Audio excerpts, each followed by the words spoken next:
Ha! Trying to get some incriminating evidence, were you? What were you doing? On your hands and Look, knees? Crawling? I was grovelling and crawling around your home on my hands and knees. Yes, you because are. that's how you like it. People are going to think I'm really twisted. I already got in trouble from some people last Yes, week. correctly think that you're really twisted. Well, I am, but no one needs to know. This is the whole point.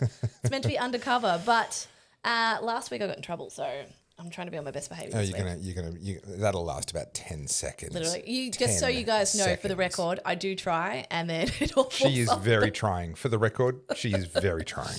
Yeah. Do you know, I actually enjoyed reading the comments last week, but... You masochist. There's some mean ones in there. You've got to ignore those people. You are not the idiot whisperer. You cannot save people from themselves. I love how everyone's an expert, though. They're in there like, you should be doing it this way, and I don't like that. And apparently I have terrible vocal fry. Oh, vocal fry. Vocal fry. Oh, like the thing. Yeah, like in the throat. Southern American, oh my God. Yeah. Do I speak like that? You know, in the interests of community building and bringing us all together, you know what I would like to say to those people? Get fucked? Yeah. So I had a comment actually that was quite interesting. I posted the segment that you've been cutting up the video into segments, and I've been posting those to my socials. So if you're watching this in a segment on my socials and you're wondering where the full podcast is, go across to the Oddcast HQ. It's almost like we knew what we were doing. I know, right? Crazy. And we posted up the segment. We talked last week about that sort of influencers doing their political debate thing. Yes. And a comment comes up, someone saying, "Oh yeah, he's Topher, the influencer, trying to influence you into not listening to influencers." I just said, look, the mental gymnastics. I am where I am because I've spent 16 years commentating on and analysing politics and policy.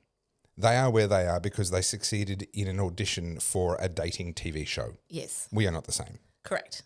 It's actually interesting you say this. This is something that I talk about with people all the time. Like, who is the right person to speak?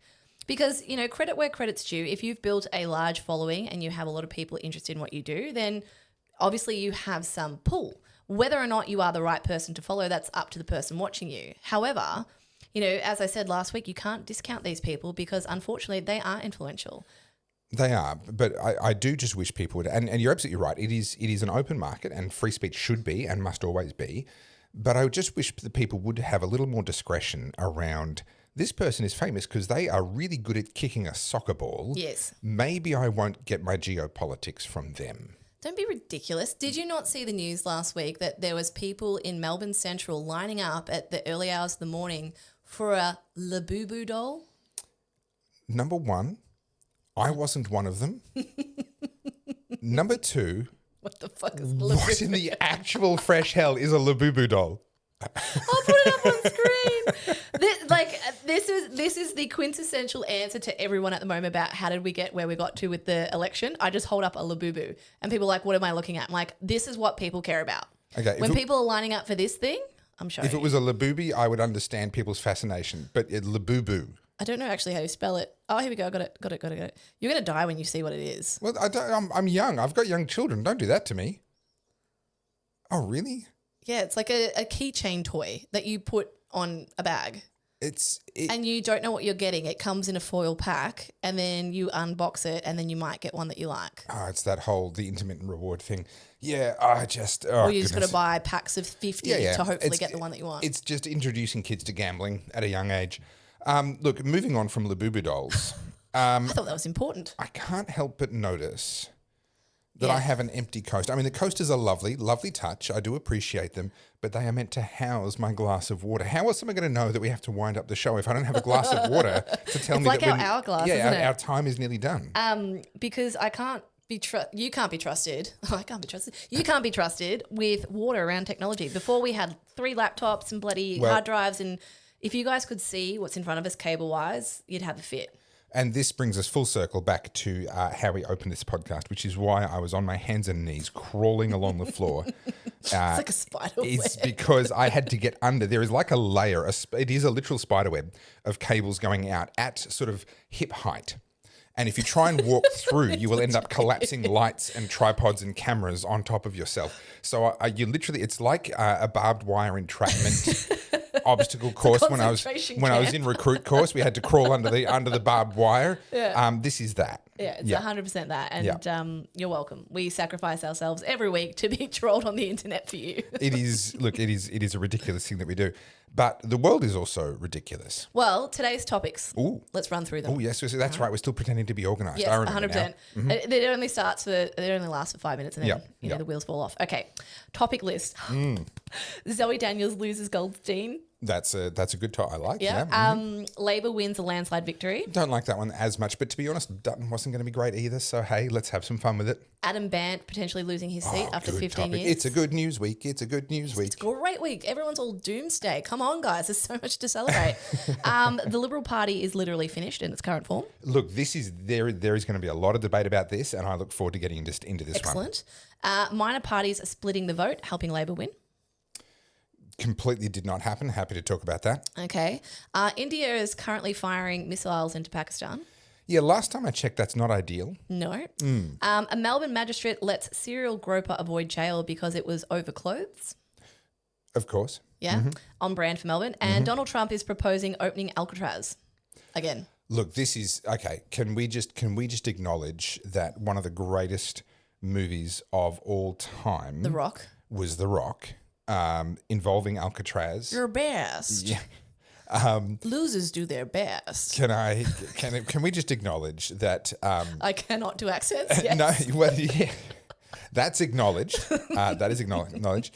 Nicolas Cage is absolutely rubbish in a lot of movies, but every now and again, he's the exact right person for a role, and that was one of them. He had the trifecta. He had The Rock, he had Con Air, and he had Face Off. Sorry, but... Yeah.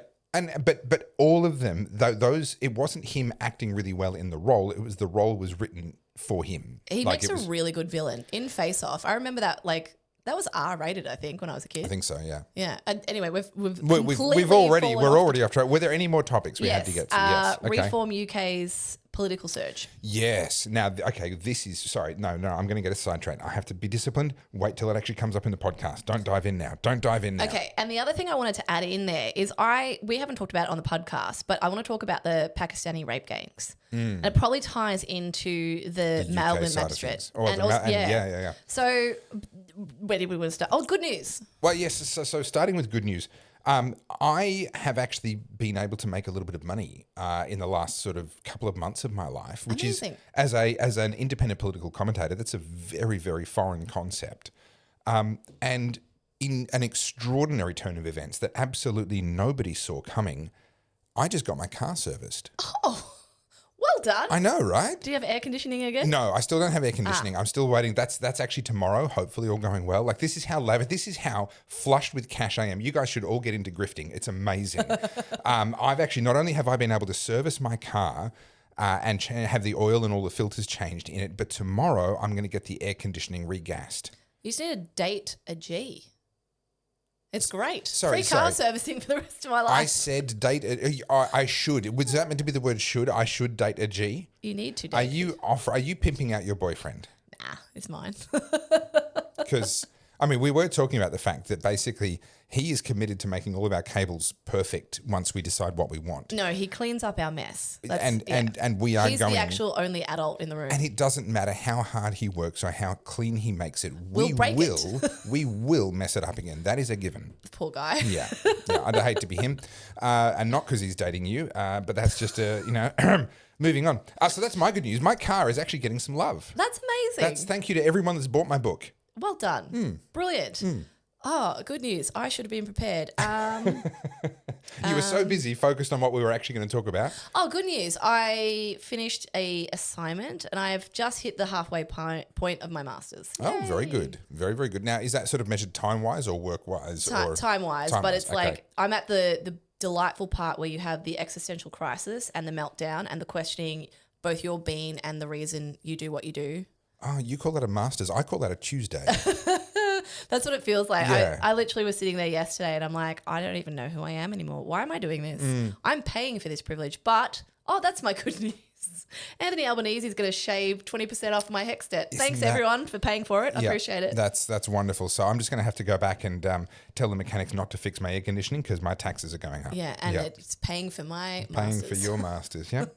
Poor people pay so that wealthy people can become wealthier. Excellent. Isn't it amazing how convinced people are that this is a great thing for more people to get useless uni degrees and for the taxpayer to fund it, only to then find that we all end up in the exact same problem where the government is in debt and we have overqualified people for jobs that don't exist?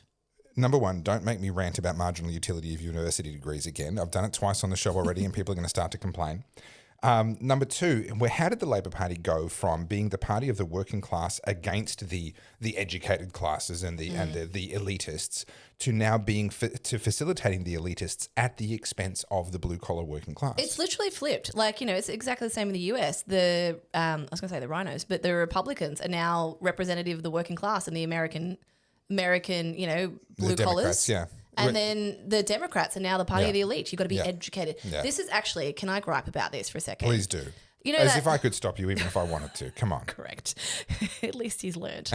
So, when people say, do your research. Oh, yes. I love that. Do your research. Which research would you like me to do?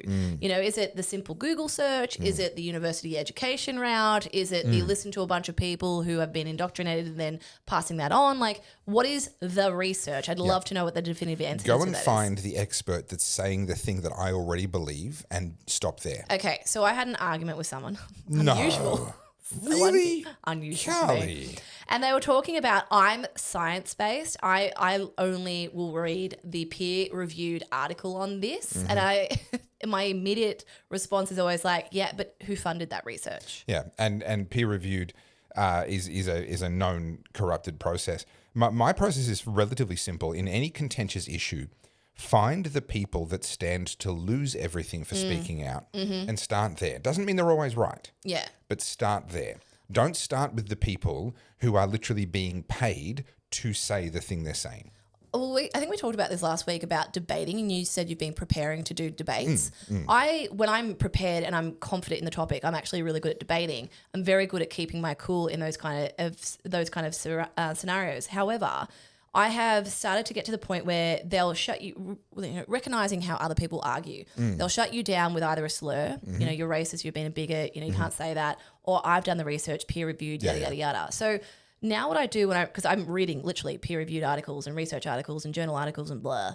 And I always have in the back of my mind, all right, argue against this. Like, so be the devil's advocate. Sure. And it's annoying to myself. I'm like, can you just not read it and take it verbatim? And it's like, no. Argue back at this so that I've got both forms in my head and I haven't just like read the script and like, okay, because this is the thing. And this is how it works for a lot of creatives as well. You're absorbing all this information. You're not necessarily like conscious that you're absorbing it, but it is going into the back of your subconscious. And somehow it all comes together and it forms something and then it pops back out into your conscience. Sure. And so if you're only feeding it, stuff that's in your echo chamber, then in your mind, you're like, this is unequivocally the truth and the reality. But if you set yourself up for success by always arguing against the point that you happen to believe with, you'll find that you get a much more realistic view of what's going on in the world. And this is healthy regardless of whether the devil's advocacy changes your mind or not, because at a minimum it sharpens you and your ability to defend and justify what you do believe. But we are very, very inclined towards believing towards finding reasons to believe what we already believe. And it's one of the great sort of human psychological failings. And it's one of the reasons why I tend to start with the contrarians. And that includes the contrarians who are disagreeing with me, not just the ones who are disagreeing with the majority.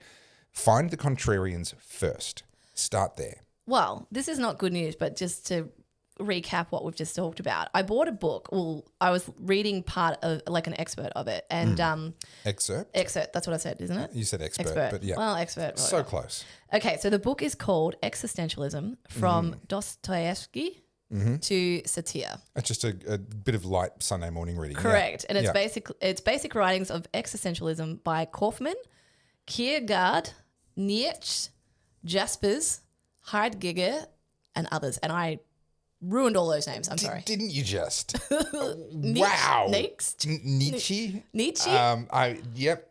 That looks German to me. No? Yep. Let's Kaufman. Can we please move on? Can we please move on? Just put a dagger into his heart. It sounds like it's going to be a very educational book for you. No, well, it was a great book for many reasons. This is the problem when you read. You don't hear the pronunciation. You make up your own. You know, when I was reading Harry... Did you ever go all in on making up your own? And do you laugh how I said it with such authority? Listen, the confidence. I admire the confidence. It's like those people that can wear outrageously clashing clothing, but because they just do it with such confidence, it just 100%. Magically works all of a sudden. 100%. That's you with pronunciation. Yeah. And accents.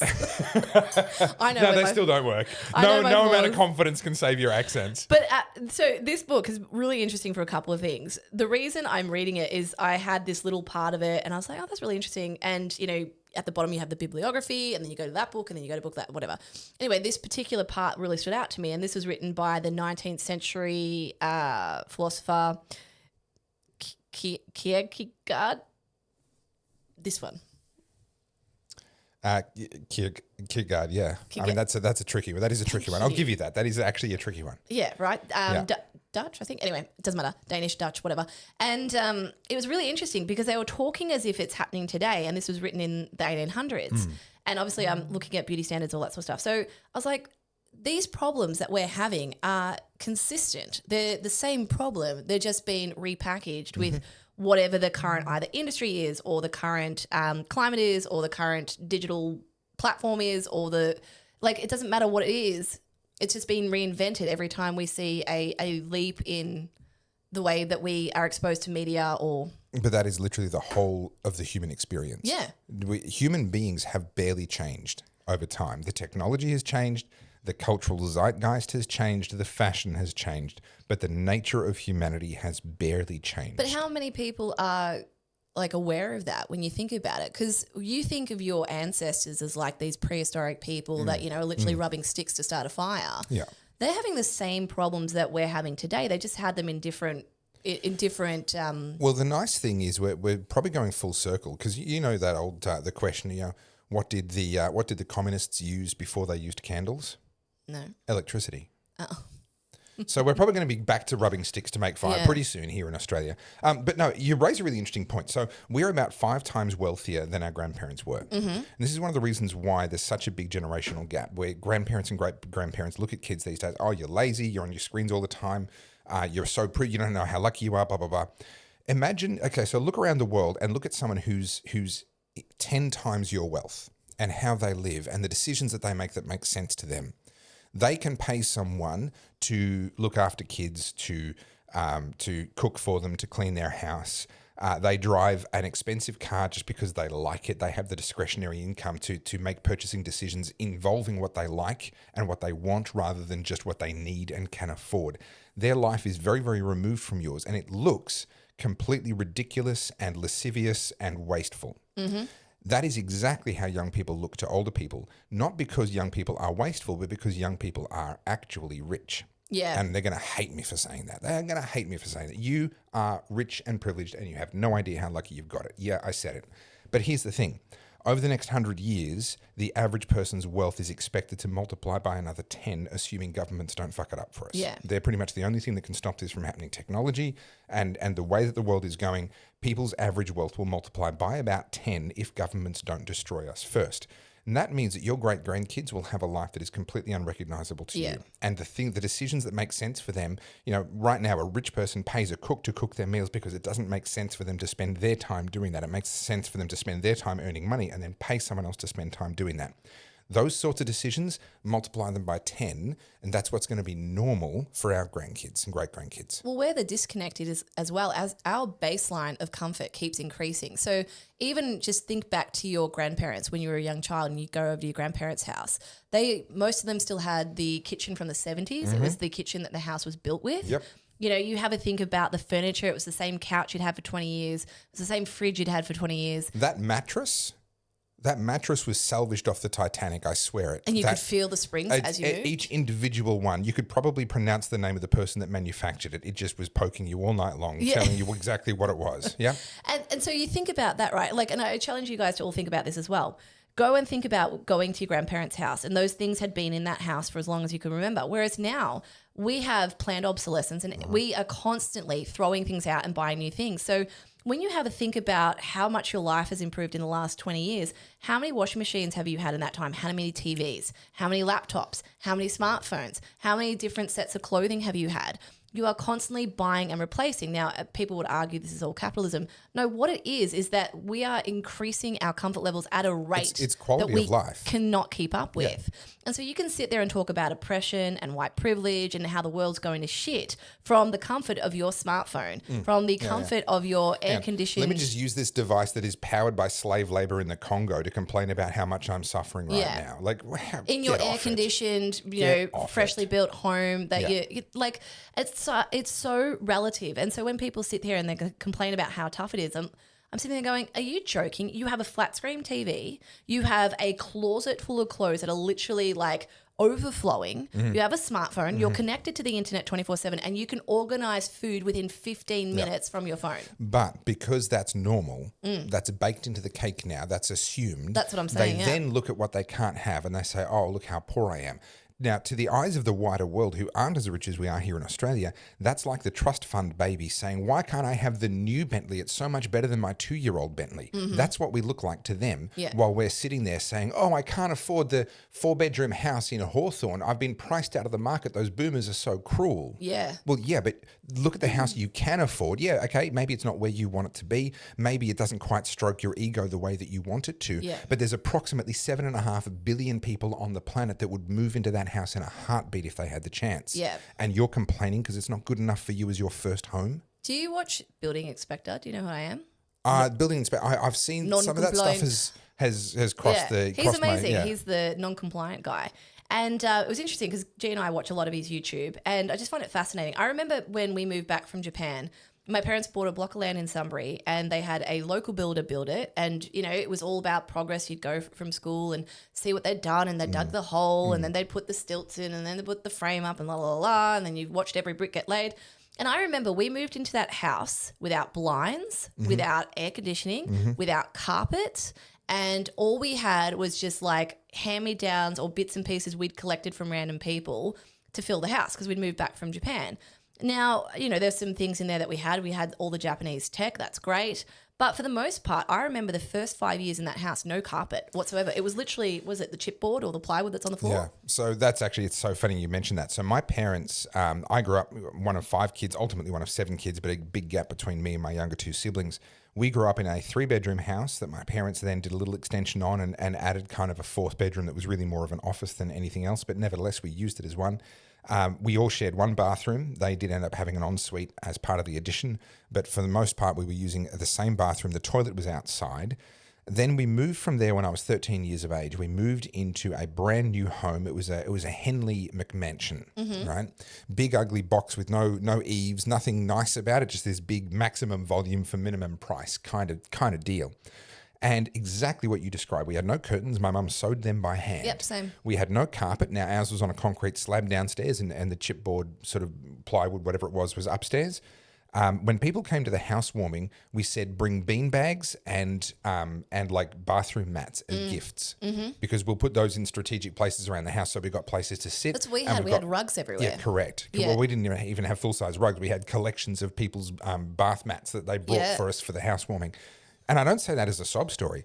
I say that as perspective. Well, that's the thing. Like we weren't. I've talked about my upbringing before. We were middle class, but those heavy removalist blankets. Yeah, that's what our curtains were for a long time. Oh, luxury. Yeah, and like they were hooked up and they were kind of rigged up, and like it wasn't. We weren't poor. We were just growing into the house. A couple of nails through the door jamb or the window. The windowsill never hurt anybody. That's literally what it was, and they got puttied up later. But like we lived in that house for I think 12 years or so, and every time Mum and Dad got a little bit of more money, they'd do the next thing, and it wasn't a bad thing. We weren't poor. We were just slowly upgrading as we could afford to. Yep.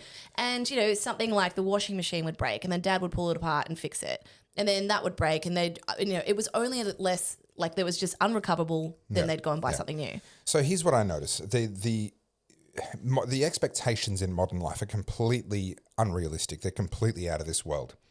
And one of the big differences now is I think for my parents' generation, and I think still for us, but it was diminishing with us and it's gone now, was the acceptance and the recognition of the reality that when you're young, you don't have as good stuff as people have when they're old. You can't afford that because you haven't done all of your work yet. Yeah. Right? They've spent 60 years in the workforce and now they've got a really nice house and a really nice car. Good for them. Yeah. Once you've spent 60 years in the workforce, you'll have the same thing, probably better.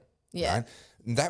That was understood, I think, by our generation, or maybe more by mine. There's a little bit of a difference between us right on that cusp of sort of the Gen X side of things. But today, it seems as though, and maybe this is just the people that the media are pointing cameras at, maybe this isn't representative, but you certainly see it a lot.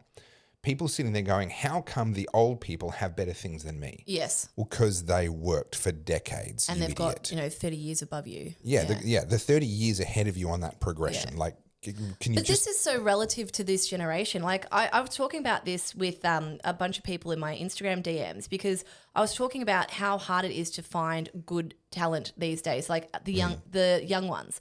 And I hate being that person that's like, sitting here. Kids these days. I don't like doing that, but stereotypes. It is sometimes true though. Well, stereotypes exist for a reason, right? And the problem with a lot of Gen Z, not all, but many of them, is that they want to come in at the top level. They don't want to do the entry level. So few of them have those entry level jobs now. They're not getting the jobs at Macca's. They're not getting the jobs at Woolies and Coles. To be fair, there aren't that many of them anymore because of all the automations. I will say there are still plenty of people doing those jobs, but you're absolutely right. There is a cohort of people that thinks that they're too good. Well, or it's, mummy and daddy are like, no, don't do that. Focus on your studies. We'll help you. We'll give you that, whatever. Yeah. And again, I'm talking in generalizations, but what I find is I believe, and this is my view, take this with a grain of salt. I believe the reason I have such a healthy self-esteem is because I was independent so young. And because I was able to provide for myself so young. So you earned it. I got that job at Macca's and then I could buy my surf brand clothes or all the Oakley sunglasses, whatever, and pay for my own movie ticket. I didn't have to keep asking my mum and dad. Now, my brother didn't have a job. So he would always ask mum and dad, Mum, can I have money for petrol? Brother under the bus. We just toot, toot. There goes the brother. Yep. Well, it's true, right? Like, he did eventually get a job when he was older, but I was able to sort of do those little things. Like I didn't earn heaps of money. I earned like $100 a week. Yeah. But when you're young, that's a lot of money. That's independence. Yes, I could go to the movies. Yeah. And the only reason I couldn't go to the movies is if mum and dad said, no, you can't go. Yeah. But that's what brings up, I think that cultivates a really healthy self-esteem in children. I'm not saying that they need to become slaves. It's just give them something, a reward for work and teach them that skill young. I don't feel like a lot of parents do that these days. So at the moment, we haven't covered a single thing in our list of things to talk about. I have it up in front of me. Yeah. All right. So you've done your good news. I've done my good news. We've given everyone the program. So I think we're good. I think we can actually start the podcast now. Should I hit record? Should we start now? Thanks, guys. Thank you for mention. No, so younger generation, perfect example because they are mostly Green supporters and they're definitely on that side of things. But unfortunately, Adam Bandt looks to have lost his seat. Look, it's really, really sad that the leader of Hamas in Australia is going to be unemployed shortly. I find that tragic.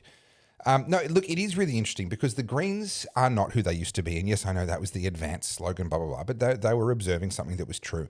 I riffed on exactly this concept when I campaigned unsuccessfully, it must be said, in Tasmania at the previous federal election. I made overtures to disillusioned Greens voters because the Greens are a relatively young party. I think it was either the 80s or the early 90s, I can't remember which, that the federal Greens started. I think early 80s, the state Greens in Tasmania started. I think it was early 90s, the federal Greens started. They're only about 30, 35 years old. They've had a massive impact on Australian politics, far disproportionate to the amount of votes they get and the amount of sitting members that they have. But in that time, they've also morphed dramatically because as much as it might have been green issues, and particularly the Tarkine Dam and the Franklin Dam and Tasmania-specific issues really gave birth to it. And by the way, they were the very first dedicated environmentalist political party in the world. So, I mean, credit to them. They were leading the way in a direction that I disagree with, but nevertheless, they were leading the way. They said, hey, someone should do something. We'll be we'll start a party that's going to represent these things. Okay, fair play to you, right? But over time, they ceased to be that Greens party. And I don't think that's entirely their fault because, of course, 1989 is when the Berlin Wall fell and 91 is when the USSR collapsed and the Australian Communist Party disbanded. Yeah. They pumped a bunch of money into a thing called the Search Foundation, which has now deeply infiltrated the Labor Party, etc. But it so happens that right around the time that the federal Greens Party was being launched, the Australian Communist Party was falling apart. So there's a whole bunch of homeless people. There's a reason why the Greens ended up being called the watermelons. They're green on the outside, red in the middle. Why? Because a whole bunch of communists, which is fundamentally an anti-human ideology, that's at its core, that's what it is. Humans are the problem. The more we eliminate, the better. They went looking for a new home. And you got Labor, which at the time was still a pro-worker family. Well, that doesn't fit. You got Liberal, which at the time were more of a pro-business family. That doesn't fit. You've got the Greens, which are a pro-environment. Did I say family for those? I kept saying family, didn't I? A pro-Labor and pro-business party. And then they got the Greens, and they said, well, they're pro-environment, which actually we can substitute that for anti-humanism very, very easily, very, very quickly. And so that's part of why the Greens got so much momentum so quickly, is because they got a bunch of communists, and now this is the fruit of that. I think the Greens have descended into a doomsday cult. I really do, and I don't say that lightly. I mean, everything about their rhetoric is about absolute devastation, the world's ending, it's apocalyptic. And to be fair, when you're a young person, you are that impressionable. Of course, you're going to try and like sway away from what your parents do, and you're going to push that and try and, experiment and see things. But with the Greens, the reason they've got such a young vote is they've capitalised on that momentum that these young kids have been indoctrinated, that the climate is about to fall apart. We're all going to die and burn to death or freeze to death, whichever one you want to lean into, whichever one's currently trending. And that, we're all cruel, we're slave drivers, we're oppressors. But so fundamentally that humans are the problem. It is that anti-human. Yeah, it's a doomsday cult. Well, it's interesting. So I just did a video earlier this week on my YouTube reciting part of a speech done by Teddy Roosevelt. In 1910, he spoke in Paris, France. And a whole lot of it's not really relevant. It was sort of a lot of what he said was for that moment in time and the relations between France and the United States. But about half of the speech, I believe, is still relevant. So I edited it and I recited that half and put the video up. And one of the things that he warns against is people who are ever so passionate about saving the world, but won't lift a finger to actually fix the things in their own backyard. And we see that a lot with Greens. And this is why the hypocrisy really comes in, because they view themselves as so virtuous for wanting to save the world that they can give themselves permission to be bad, to do things they would never allow you or I to do. And so there's this real disconnect between, well, I'm allowed to be bad at an individual level because I'm so virtuous at a global level. And they become exactly what the Greens have become, this anti-human, corrupt and highly hypocritical group of people. And thankfully, I think Australian voters finally saw through them, and that's one of the real silver linings in this election. Oh, shivers. That was me that time. For a change. Normally it's me. Something I found in my research, I've been focusing on how there's a split of the self. There's the digitized version of the self, and then there's the physical self. Yep. And I believe the young generation has become enamored with their digital version of themselves because they have much more control over that.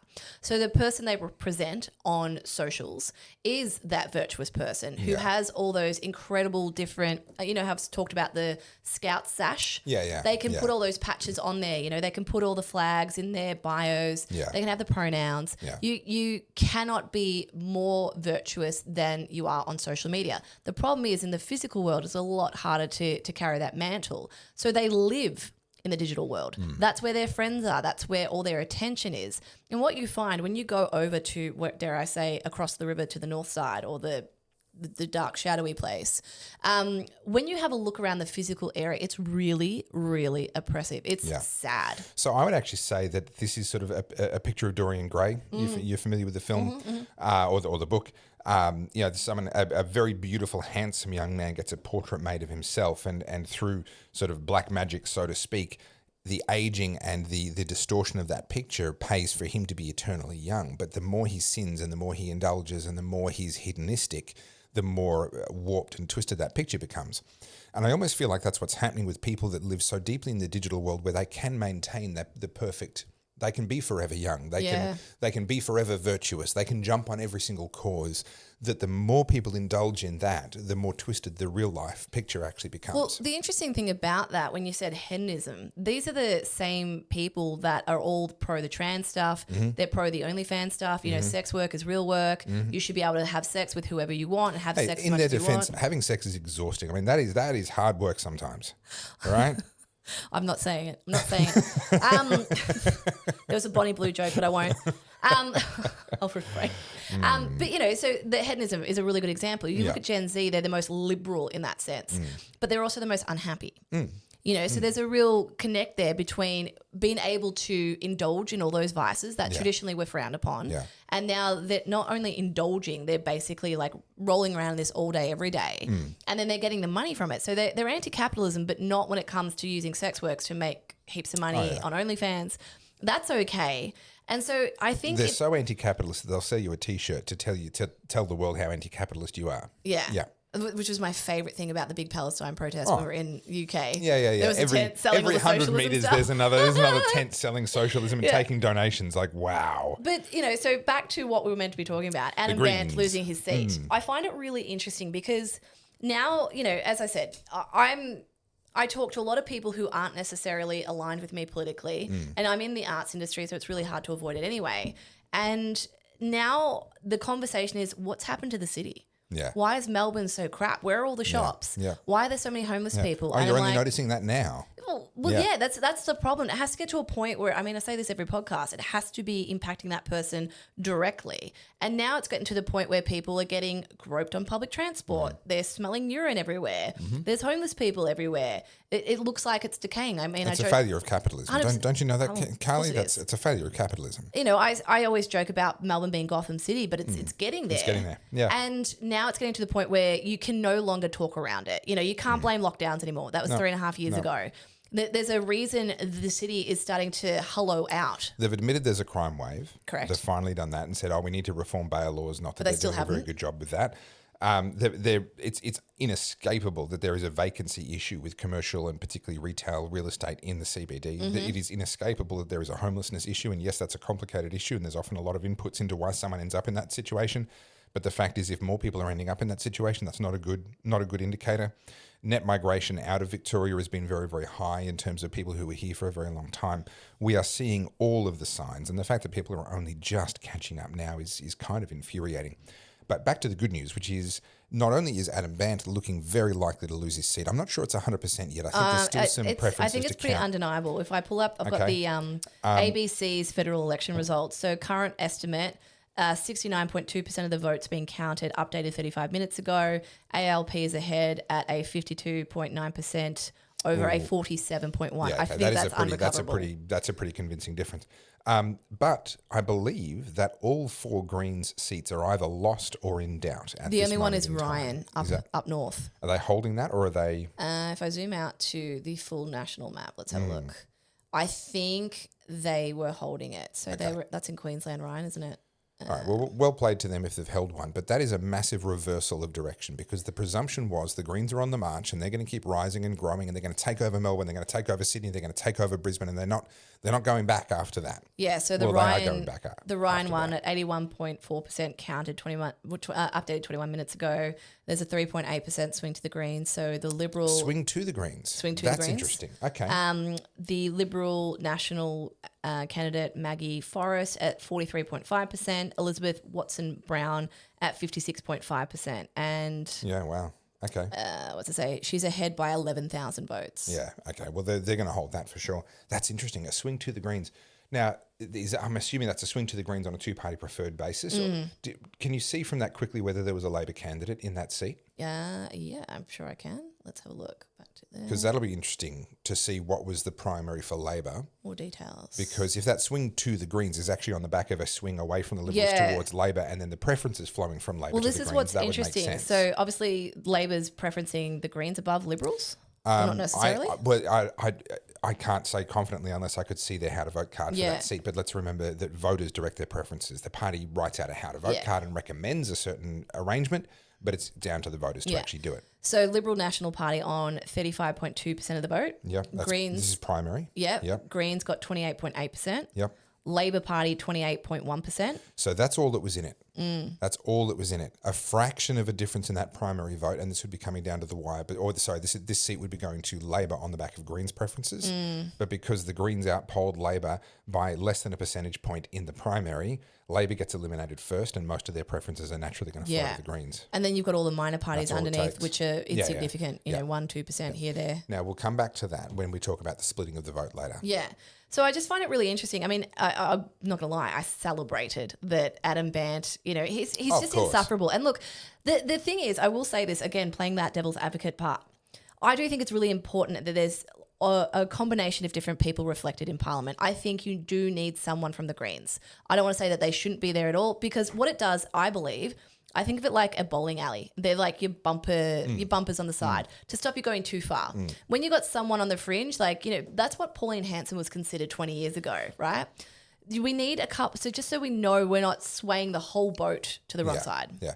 So this is a really interesting comparison to make. So the Greens on the outflanking Labor on the left, and One Nation supposedly outflanking the Liberal Party on the right, doing what the Nationals originally used to do, and then the Liberal Party kind of brought them into their tent by forming a coalition with them. Now, what's interesting about both parties now is it's very clear that they've both peaked. So One Nation, I had high hopes were going to do quite well. Obviously, I wanted the Libertarians to do a lot better than they did. Let's acknowledge the elephant in the room. Libertarian result was abysmal, and that's really disappointing for me. I'm in their corner. Clearly, I didn't get the message through enough to my people, and as a general rule, the party didn't get its message through to enough people. We need to learn from that. But I expected that regardless of what happened with the Libertarians, One Nation were going to do really well. And polling was suggesting 8-9% in a lot of electorates. That has materialised almost nowhere. Yeah. 2, 3, sometimes 4, 5% has been the reality. And the problem for One Nation is that everyone who's going to vote for One Nation has already decided to vote for One Nation. Yeah. And that's become clear over the last few elections, and it's been reinforced again this election. What's new is the confirmation that the same is true for the Greens. Everyone that is ever going to vote for the Greens has already voted for the Greens. Yeah. And they are now at risk of losing people, not gaining more. Yeah.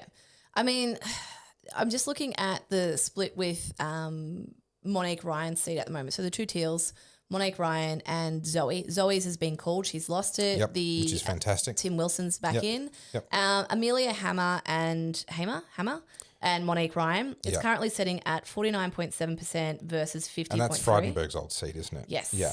And Monique Ryan leads by 620 votes. That is tight. It's razor thin, and I believe the pre-polling, which gets counted last, so that's what they're in now, is leaning pretty heavily away from Monique Ryan. So we'll pre-polling, is that early voting? That's the early voting, yeah. So they go the votes on the day. Yep. Then they go first. postal.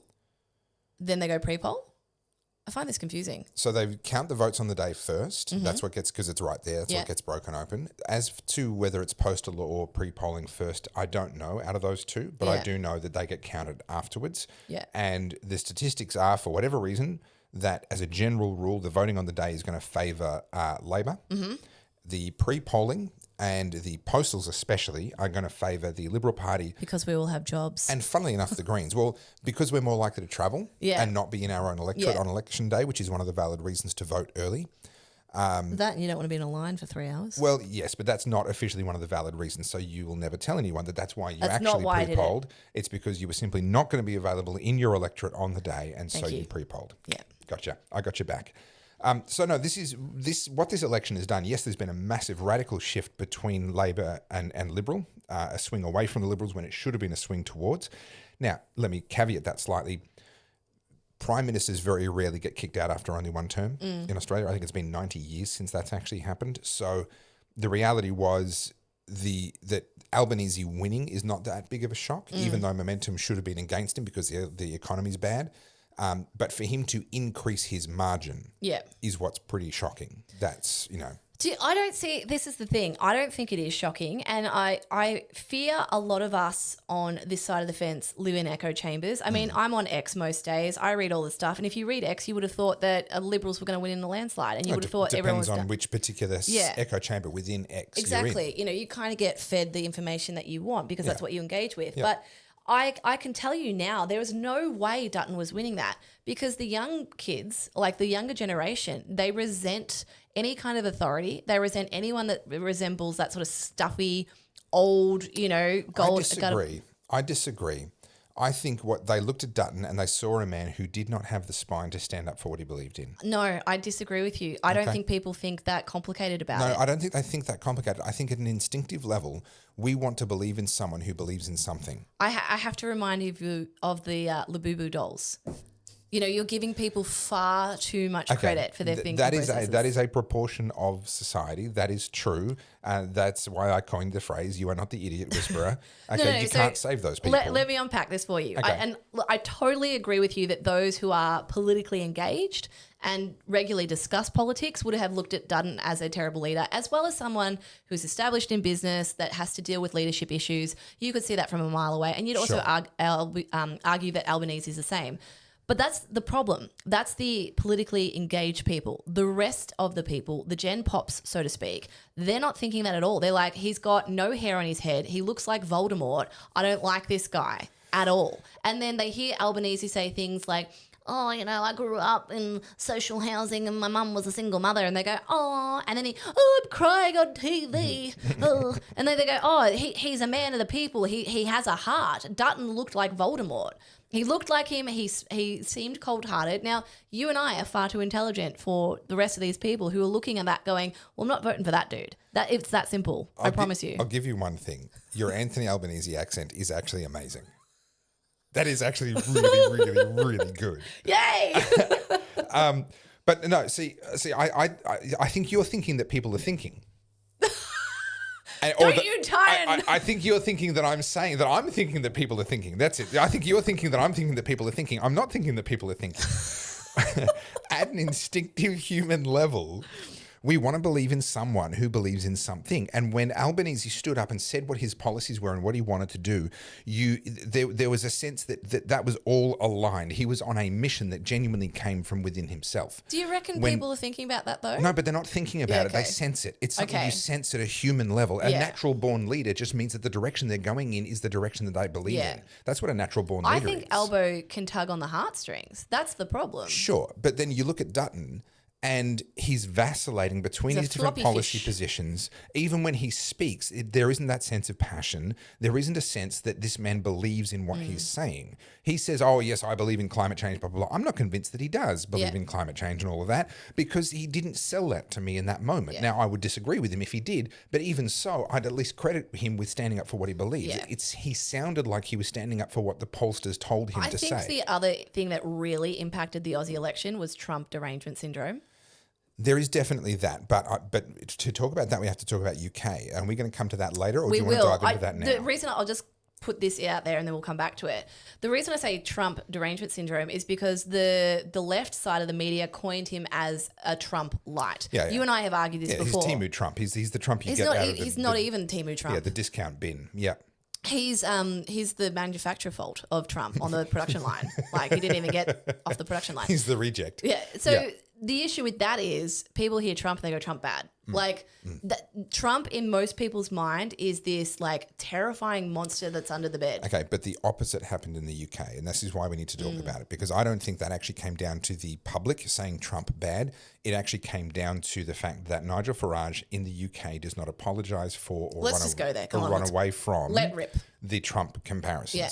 He is proud of it. He stands up for it. Yeah. Now, people go, oh, I don't like Trump, but at least that Nigel Farage guy knows what he believes in, right? So they've just had, a week before we had our general election, they had their local elections. Now, obviously, that's a radically different thing. They're electing all their local councils, local governments. The Reform Party, which are contesting at that federal level as well, ran candidates right across the country and did exceptionally well, better than anybody else. They just leapfrogged all of the established parties. It's like a brand new party coming out of nowhere and outpolling the Liberals, the Nationals, the Labor Party and Greens, all in a single hit. Reform just did that in the UK. Yeah. They did that despite the existence of Trump derangement syndrome, and they did it, I believe, because they have a leader who actually says what he believes and believes what he says. I would agree with that. I think it's the same thing that happened in Canada. I don't like Mark Carney. Mark Carnage, I He call will him. forever be Canary. Mark. Canary. I think mine's cleverer. Mine's a better word. Mark Carnage. Mark Carnage. He at least has a strong delivery. I think he sounds like a Bond villain. But Justin Trudeau, at least he got up there and like sobbed and cried. Whereas, But again, he believed what he said. yeah, Pierre Polivieri, I used to say this wrong. I was saying Polivieri. It's actually Polyev. Yeah. Pierre Polyev. We are terrible with pronunciations on this podcast. Welcome to the Oddcast. But, you know, same thing again. I can't think of anything remarkable that he said. He was winning in a huge margin and then lost in a huge margin. Exactly the same as what Dutton was. Yeah. And I think they both did exactly the same thing. Now here, do you want to get conspiratorial? I'd love that. Okay, so I have now had multiple credible sources come to me privately. Unfortunately, all of them are like, off the record. But I've also seen other people, and I know their sources are not the same as mine, including Senator Babette, saying that people are coming to them, spilling the beans on the fact that the failure of the Liberal campaign was an intentional inside job. It had to be. We've talked about this before. I don't even think that's a conspiracy. Yeah. It had to be. I mean, just looking at the messaging going out, looking at the caliber of the messaging. But the clip art. How could they lose when they used clip art? But, you know, as I said to you last podcast, when I saw that, I was like, who is running this ship? This is embarrassing. There's no way you put your name to this. So whoever those internal consultants are, either they set them up to sabotage them or they're just absolute morons. So the argument is that they didn't want Dutton because at heart he's a true conservative, and they wanted to sabotage him and have a go next election with more of a Rudd or a Turnbull. So is this Turnbull that's... Look, I don't think he's got that much power in the party anymore. I think that this is literally just the Liberal Party machine. So remember, the parties are not run by the candidates that we see. They're run by faceless machine men, executives, bureaucrats, essentially in the background. And they treat it like it's their own personal plaything. I believe that the Liberal Party machine is now completely consumed and owned by people who do not align with the Menzies values, the We Believe speech that he gave. Yeah. And they sabotage any politician that's coming up through the ranks who does believe in those things. Yeah, I think the Liberal Party needs to go through the same thing that happened with the Republicans in the US. You need someone to come in from, you know, ex-Labor people who are going to come in here and go, right, you guys no longer represent who we are, you know, like the old rhinos. Yeah. And start again, because the Liberals don't represent anything about what true conservatism is or even libertarian. Like they're wishy-washy across everything. Yeah. There's no strong values. But that's coming from, it's not actually coming necessarily from the elected politicians. The elected politicians who do hold values get very quickly weeded out or get muted. They get kneecapped. I mean, you just have to look at what they did to Moira Deming. Yeah. But there's so many examples. Look at what they've done to Moira Deming. Rennick.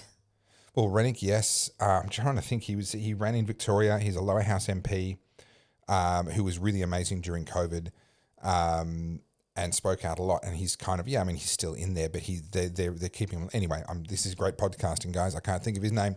But they do have some good people among them, but those people get kept away from power, and if they start getting close to power, they get weeded out. The only exception at the moment is Alex Antic, and that's because he saw them coming and he waged an internal war against his own party and managed to shield himself against their machinations by getting a big enough groundswell of support before the party realised what was happening. Yeah, okay. So he has succeeded in spite of the party trying to stop him, not because of them. How utterly infuriating for those of us who participate in our elections. And I mean, I read so many comments on X just saying, you know, selected, not elected, it's all rigged. No, it's way worse than that. It's not rigged. Yeah. This is actually what people voted for. It's so much worse. Yeah.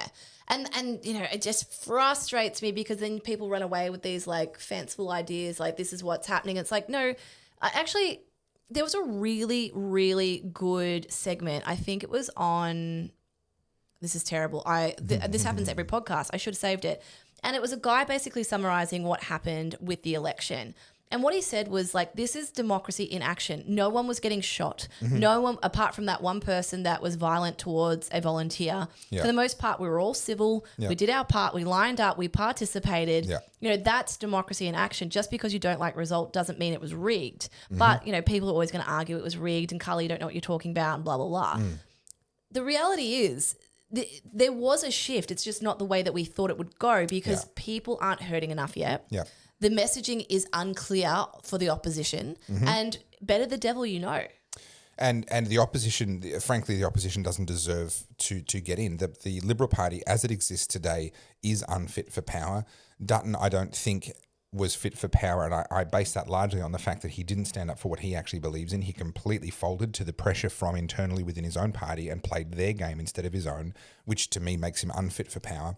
I was having this conversation with someone who will remain nameless, but if I said their name, you'd all know who they were, about who is our Donald Trump. And the reality, of course, is a Donald Trump wouldn't work in Australia. Yeah. You know, someone like a Clive Palmer goes, well, I'm a billionaire, I'm outspoken, I can be a Donald Trump. Well, no, you can't, mate. Not because you can't, although I would argue he can't, but because our culture won't actually accept a Donald Trump in the way that the American culture accepts a Donald Trump. I've said this on the podcast before, but people forget this about Donald Trump. He was a pop culture icon. Yeah. He was in movies. He was talked about in rap songs. He was known, and he was always at the forefront of the trends as they were happening. I believe he used to go to Studio 54. Or was that before his time? I don't remember. He was at the Playboy Mansion. Sorry, let me get that right. I don't recall. Yeah. You know, he was at the Playboy Mansion when the Playboy Mansion was a thing. Yeah. He's always in the cultural zeitgeist as it's happening. And that's why he was such a adored figure for so long. He had one of the biggest serving TV shows for like 20 seasons with The Apprentice. Something like that, yeah. So before he even became political, Donald Trump was known to everyone. Yeah. We don't have someone like that in Australia. You know, and he's also bombastic and he's Trump, right? But Oh, hang on, Waleed Ali. oh, fucking hell. Oh, he's such a weed. Moving on. He's another example of an intellectual that you just like, you're an absolute trash. And tries to play the my life has been hard. I'm so, you know, I'm underprivileged compared to everybody else. Like, dude, you're Can I privileged. tangent? Sure. I have to tangent. But we have to come back to the UK thing We will. so that we can then move on from This it. is a great tangent, Okay. and I'm going to pop the video up here. Tangent time. Did you hear Michelle Obama on a podcast talking about how hard her life is and talking about her 4-car entourage? Okay, so you know the theory of the multiverse, how there's like every single possible reality happening all simultaneously. If you searched every single one of them, you would not find one in which I listened to Michelle Obama on a podcast. It does not exist. Megan Kelly did a clip of it, and it was Michelle Obama. I can't remember what podcast she's on because that's how important it was to me. But she was essentially saying that I know what it's like to be, marginalized and oppressed. And then in the same breath, she says, I have a 4-car motorcade. I'm Michelle Obama. And I'm like, bitch, could you be more insufferable and out of touch? Yeah. Don't be fooled by the rocks that I got. Yeah. I'm still Jenny from the block. No, you ain't. Yeah. It was just one of those classic things where I'm like, are you listening to yourself? No. You know, it's much like the Katy Perry thing. I just thought you guys have become so insulated you can't hear yourselves. Yeah. All right, back to the UK reform. thing. So, and this is our election, the Canadian election, the UK local elections, and what's happening in the US. It is all actually the Trump effect. But the contrast between the UK and reform versus Australia and Canada is that they embraced it, they doubled down on it, they did not apologise for it. They said, yes, this is what we believe in. And now you can disagree with us, but what we say is what we believe. Well, that's why Pauline Hanson has such a staunch crowd of supporters. Not everyone agrees with her, but there's a lot of people like, at least she says what she means. She's tapped out, unfortunately, because of all the damage that was done early on. If she emerged now, her potential would be much greater than what it is. Her potential is capped because most people have already decided not to vote for her over the last 20 years. Yeah. And they're not going to change their mind now. But the Trump effect is dominating politics right across the Anglosphere. The mistake that Pierre Poilievre made, the mistake that Peter Dutton made, was that when people said, you're like Trump, they tried to run away from it. Yeah. And they tried to distance themselves. Whereas Nigel Farage said, you bet I am, and I'm going to work harder every day to be more like him. Yeah. And it worked. Yeah, I would agree with that. I don't know what's going to happen for the Liberal Party. It's impossible to see. I mean, they're putting, is it Susan or someone forward at the moment? Please tell me it's not Susan Ley. Yeah. Oh, she's the candidate in my local area she's the member in my local area where I live. She was the Environment Minister in 2016 when the Liberals held power. She was a disaster. So where I live now is a heavy irrigated farmland area. And as Environment Minister, she completely stabbed her own constituents in the back and flushed a bunch of water down out of the Murray-Darling Basin out through the heads into the Southern Ocean for environmental purposes, which were completely spurious. No, I have no time for her. She changed the number of letters in her first name because she believes in numerology. And Susan, S-U-S-A-N, was not as good as S-U-S-S-A-N. So she's now Susan Ley or Lee. She's an interesting cat. She's nice at a human level. Yeah, I've spoken to her a few times. But for example, when all the water stuff was going down, she was Environment Minister. I snuck into a meeting. She was speaking at the press club down here in Melbourne. I managed to sneak in and get some credentials, and I got myself inside, and they called for questions. And I'm not normally like this at all, but I understood the moment that I was in. I was quite pushy, and I got my hands on one of the microphones. And when she realized that it was me, I got the second question. When she realized it was me, her face visibly dropped, and she just sort of like deer in the headlights kind of moment. And I challenged her. I said, you are the member for an area that has irrigators who are crying out for water. This is 2016. So this is just before the floods came in and changed everything. This is just after. But they were crying out for water. And then a flood was heading down towards, because the Murray-Darling Basin system is huge. So one part can be flooding while another one's in drought. There's a flood heading down towards the head's going to run out to sea, and you released a bunch of environmental water on the back of it to increase the size of the flood in order to scour the mouth of the Murray. And they had this sort of series of objectives they were trying to achieve.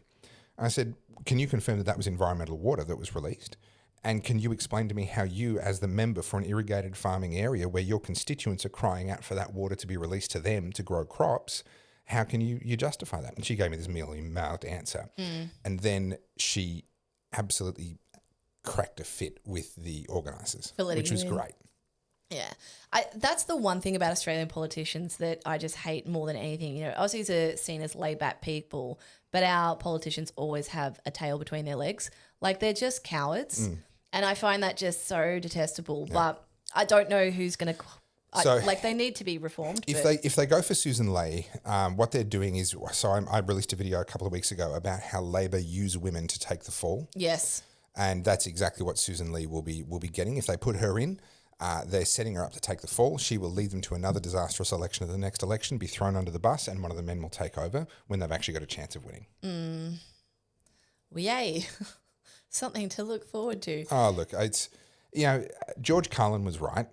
Once you no longer care about the outcome, once you can just separate yourself and just go, look, it is what it is. I'm just going to watch the show. I can't save the idiots from themselves. No. I can't save the Liberal Party from itself. I can't save Australia from itself. I'll do what I can. I'll speak up as much as I can. But ultimately, what happens is above my pay grade, and so I'm not going to worry about it. I've got this quote from Cos Samaras, who's the guy who's in charge of Redbridge. And he wrote, over the past 2 years, a growing number of former Greens supporters began to see the Greens not as a political party, but as a movement fueling civil unrest and disruption. The party clearly recognised too late after a string of poor results at state, territory and local government elections. By the time they adjusted course, the damage was done. The leader is now gone. I never imagined I would see the Greens lose Melbourne in my lifetime. Yeah, and I mean, Cos Samaras is a Labor-aligned pollster, and he knows his stuff. He's no idiot. I'll give him that.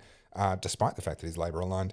But he's absolutely right. I never would have imagined. I believed the rhetoric, which was the Greens are on the up and up, and they may not be taking over this election or even next election or even the one after that, but they're not going to go backwards. And yet here they are.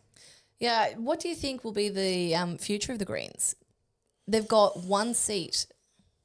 They've still got senators. Don't forget that. And that's, relatively speaking, it's a lot easier to get senators. And the Greens are in a pretty good spot. They're going to get a senator per state per election almost all of the time, right? That's pretty close to all of the time. At any given moment in time, they're going to have about 9 senators, 8 to 9 senators in the Australian Parliament, which gives them a lot of power and a lot of profile, a lot of visibility, and a lot of money. Yeah. So they get $5 per vote that they get if they get their senators in, which obviously they do pretty consistently. So I don't think they're going anywhere anytime soon. What will be interesting is the Greens managed to transcend Bob Brown. Bob Brown founded it. He was off the back of his fame, his arrest, the Franklin Dam business going down. That was really what enabled them to come into existence the way that they did. In the same way that it was Pauline Hanson, and ultimately, she got in kind of solo, and then it was her arrest, imprisonment, and resurgence that then birthed really the party as we know it. Yeah. Now, the One Nation Party will not survive the retirement of Pauline Hanson. Yeah, I agree. I'm convinced of that. They don't have the right people. All due respect. I mean, Malcolm Roberts, I adore the man, but he's also getting on in years as well. He's at retirement age. They don't have the talent underneath them. The party machine itself is completely unfit. Pauline has pissed off a lot of good people, and I like Pauline, but she's pissed off a lot of good people. That she's lost a lot of good candidates over the years that have left because she's pretty, difficult to work with. Yeah, it's her party, and she makes sure that you know that. Yeah, right. The Greens, name's in the title. The Greens, to their credit, managed to transcend Bob Brown. He retired and the party carried on. And if they hadn't been so tin-eared and gone so extreme, they would have continued to grow. Yeah. So they crossed that hurdle.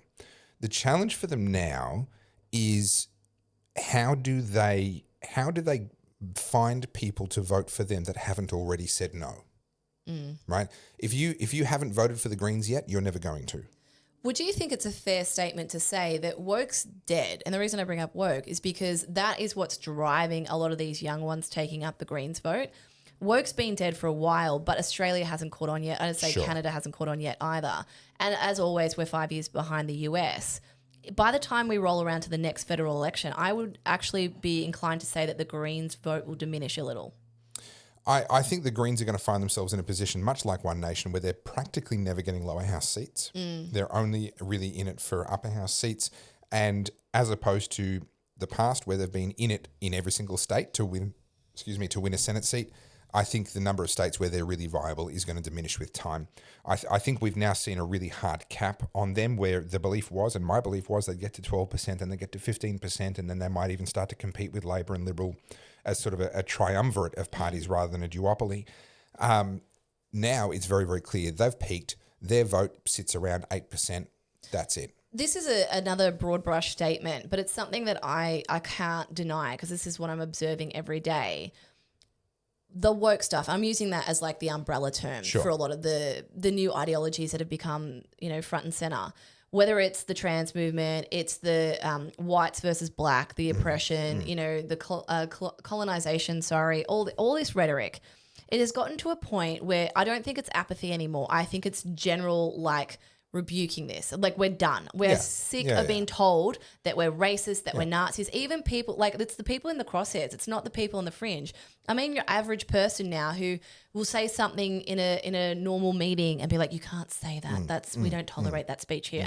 And these are people who I think mean well. They're people who have good values, but they're sitting there going, what is happening? Yeah, the road to hell is paved with good intentions. The people behind wokeness thought they had good intentions. They thought they were making the world a better place, but they were building the road to hell. Well, they made themselves the God. Like, the problem once the self becomes God, like everything else goes to shit. But the reason I brought that up is because, I keep making this comment, it's not bad enough yet. It is getting to a point where there's genuine discomfort at a level that's hard to tolerate long term. Sure. And whether that's youth crime, whether that's the craziness that's happening in our justice system, we're going to get to that in a second. I think there is too many things now that are starting to creep in on people's lives that they're going, I don't like this. What is going on? Now, Labor have been re-elected and people are going to go, well, Labor will fix it. We know they won't. So come 3 years' time, I don't think it'll be a landslide to Liberal. I think the Liberals have a long arduous road ahead, but I do think there's going to be a point where people are going to go, no, enough. We have, Australians are going to start to grow a backbone. I hope you're right. I struggle with that line of thinking because I've stood in the central square at Caracas City, watching Venezuelan people line up for a free T-shirt, and through a translator, I've understood that they've been thanking me and expressing their thanks to the government for the free T-shirt and telling me if it wasn't for the government, I could never have bought this T-shirt myself. Yeah. With no comprehension that the government was the reason why they couldn't buy their own damn T-shirt. I agree with that, but the problem I have with Venezuela is, Australians are so used to a very high standard of living. Not to say that Venezuela wasn't a rich country, but Australians are very, we've just talked about our baseline of comfort. Sure. When it starts getting to a point where, and there's so many different things, I'm trying to conflate them all together, but this is what I'm talking about, these little grass fires that are eventually going to become a bushfire that you cannot put out. And this is the stuff where people actually get upset about it. I talked about the building inspector, right? I can't remember his name is, but his channel's amazing. And he's a guy that literally goes around and points out all the non-compliant things with a home. These are new homes. These are $1 million homes that have just been built. And this is done by backhand deal tradies who get given the right licenses to work in Australia because they paid someone off and the VBA is taking bribes. And, it's basically between the CFMEU, the VBA and all this, our building and construction industry is in diabolical straits, right? It's really bad. And this guy goes around and points out all of these things. So now you've got people who, through all of their good intentions, saved up, got their house deposit, bought this home, had it built, and it's literally crumbling and it's not even a year old. They're having issues with flooding. They're having issues with non-compliant structural works. They're having their bathrooms get black mold. And so this is just one example. And what I mean by that is, okay, so that's going to affect this portion of people over here. Then you've got the gender ideology stuff in schools that's affecting these parents over here. Then you've got people with small businesses and all the tax over here. And then you've got the generation of kids who their parents are passing on, and they're now going to get 30% of their superannuation, of their parents' superannuation taxed. So all these little pocket things that we've talked about, when you talk about one of those issues to the entire population, no one cares. But somewhere along the line, there's a group of people where that particular topic really bothers them. But then it's like, what do you call it? Those Venn diagrams, the circles start to cross over. And so, but that's where you have a great deal of difficulty uniting these people behind a single political party, because let's flip the script a little bit. Let's say if we had a podcast that only banged on about one particular topic, people would follow us or not follow us based on what they thought of that one particular topic. As soon as we introduce a second topic, now we've split our existing audience, because only some of them will agree with us on the second topic. And then we add a third topic and a fourth topic. And before you know it, there's only 5% of the population that's actually going to listen to the podcast without getting outraged by something or other. They already are, mate. They already are. And so when you're a political party, this is why single issue political parties can do quite well up to a certain point. Is they just play small target. They don't give anyone anything else to get pissed off about. They just have their one thing that they bang on about.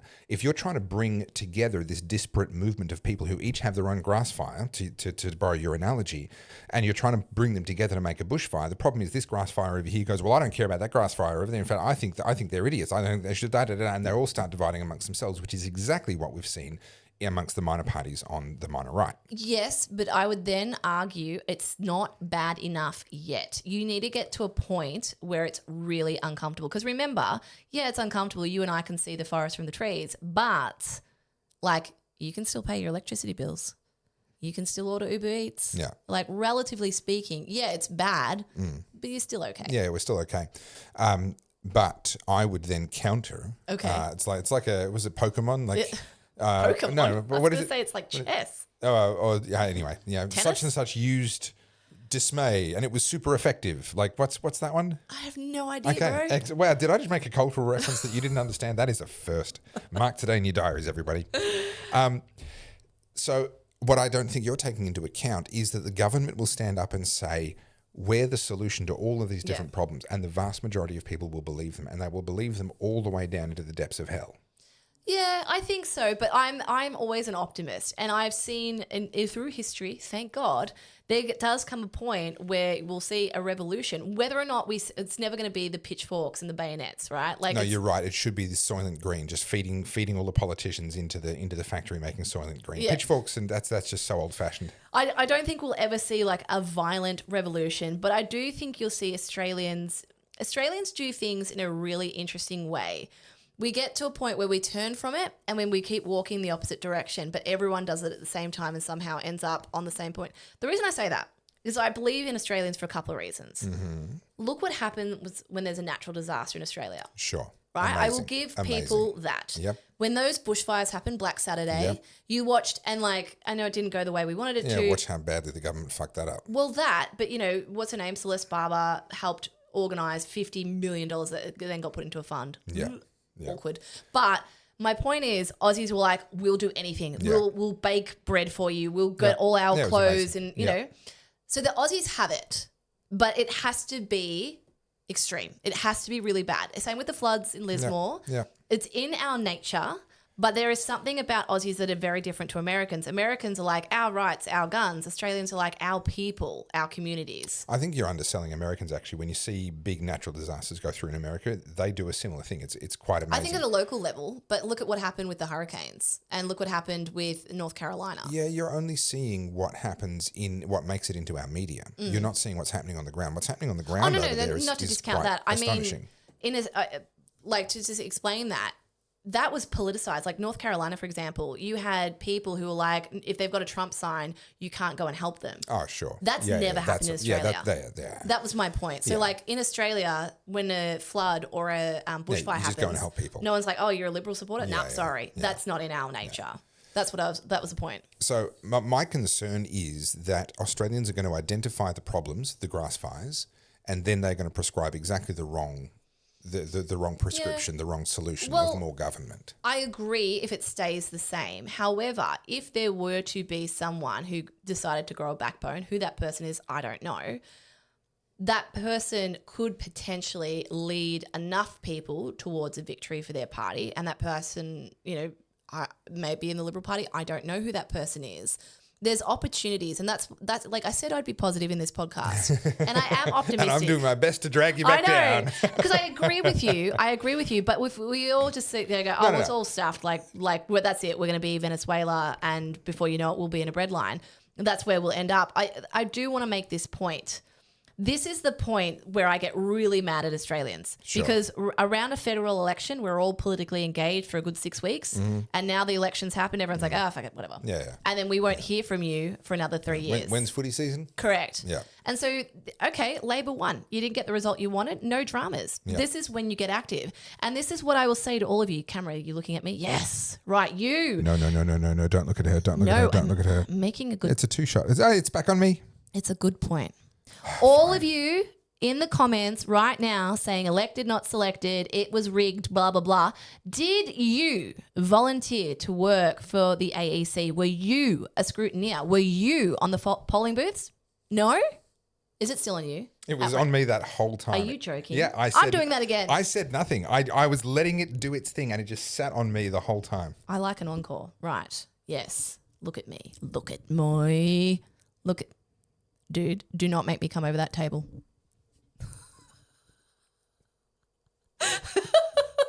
All right, you person, look at me, camera. God damn you. You're ruining what I'm trying. Stop. Go. That's it. Anyway, this has not worked the way I wanted it to. Okay, it's back on me. Great. If you did not participate in this election by volunteering, if you did not contribute in any capacity, you have no fucking right to sit there in that comment thread. Yes, I'm yelling at you. Yeah, you look at me. You have no right to sit there and write your ranty comments because you did fuck all, sweet, nothing to even contribute. If you didn't volunteer for the party that you wanted to be a part of, if you weren't a scrutineer, if you weren't there on the day, why the hell are you whinging? You're whinging that it's selected, not elected, it's all rigged. Well, what part did you play in making sure it wasn't rigged? Shut the fuck up and actually pay attention. Thank you. I'm done. I'm good. Do you feel better now? I feel great. If you only saw that clip of me, you would think I'm a tyrant. Do we need to like put a mental health awareness notice on this? Like, if you're having thoughts of, No, I'm good because this is the thing. No, not for you. For the people you just yelled at. For the people you just destroyed. What? It's like, I was having a good day, Carly, but now I don't think I want to live. But am I right? Look, you're absolutely correct in the sense that we need to get much more involved. But getting involved involves getting angry. Getting angry involves getting hurt. And we've talked about this before. The silver lining of COVID and so forth is that a lot more people got hurt.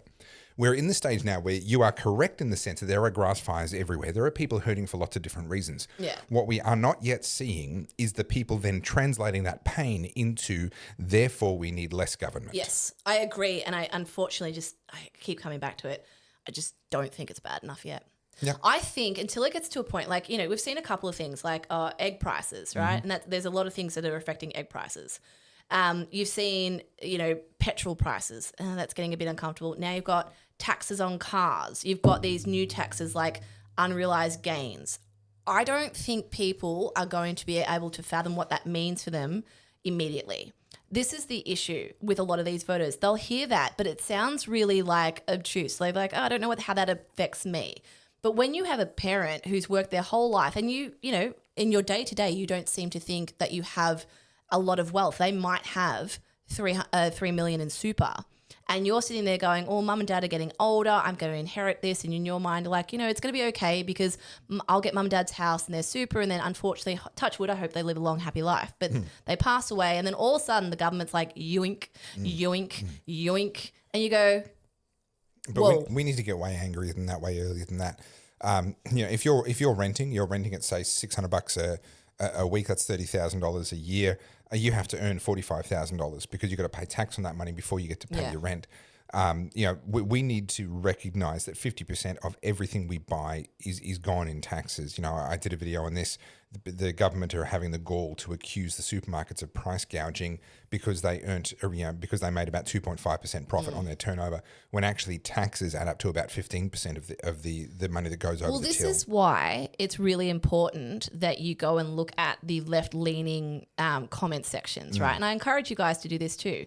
Yes, it can take away some brain cells. However, you need to go and look at how those cute little sound bites then make it away to, it's price gouging, it's the monopolies, like Punter's Politics, credit to him, he's been able to basically indoctrinate, a couple of 100,000 people to think that anyone that earns any money is the devil themselves. Yeah. Whilst, by the way, he earns good money doing what he does now because he gets good viewerships. Yeah, he does. I dare say there's someone helping him behind the closed doors. You and I know as content creators, it's very hard to do it all on your own. But my point is this, like when you go read like Punter's Politics, good example, go and look him up on either YouTube or Instagram. I think he's on TikTok too, whatever. Anyway, go read the comments when he talks about something like supermarkets and people are like, yeah, Carlz and Woolies, fuck them. Actually, I'm going to tell you something and I can't tell you who this person was, but this is what outrages me. Okay. Are we ready to see an outraged Carl? I think, didn't we just see an outrage? Can you do it twice in one episode? Isn't it just too tiring, too exhausting? That was just Carlz scolding you. That was warm-up Carlz. Yeah, okay, this is the real deal. All right, be outraged. This is a true story. Someone told me this. This person I know very well. So there is a person who is incredibly wealthy who was deeply impacted by COVID, right? Their business was deeply impacted by COVID. They spoke up about COVID, all the things that you and I did. Now, this person's silent protest is stealing groceries from Coles every couple of weeks. And by groceries, I mean a trolley full. They literally fill up the trolley and just walk out. That's their silent protest. This before, yeah. Have I mentioned this on the podcast? Yeah, only in passing. Yeah. Mention it again. Now, I get it. You're angry. I totally understand that. But that is morally wrong, and I have a really big issue with that. Because yes, the supermarkets were able to make money during COVID. Yes, your business was shut down. I understand all that.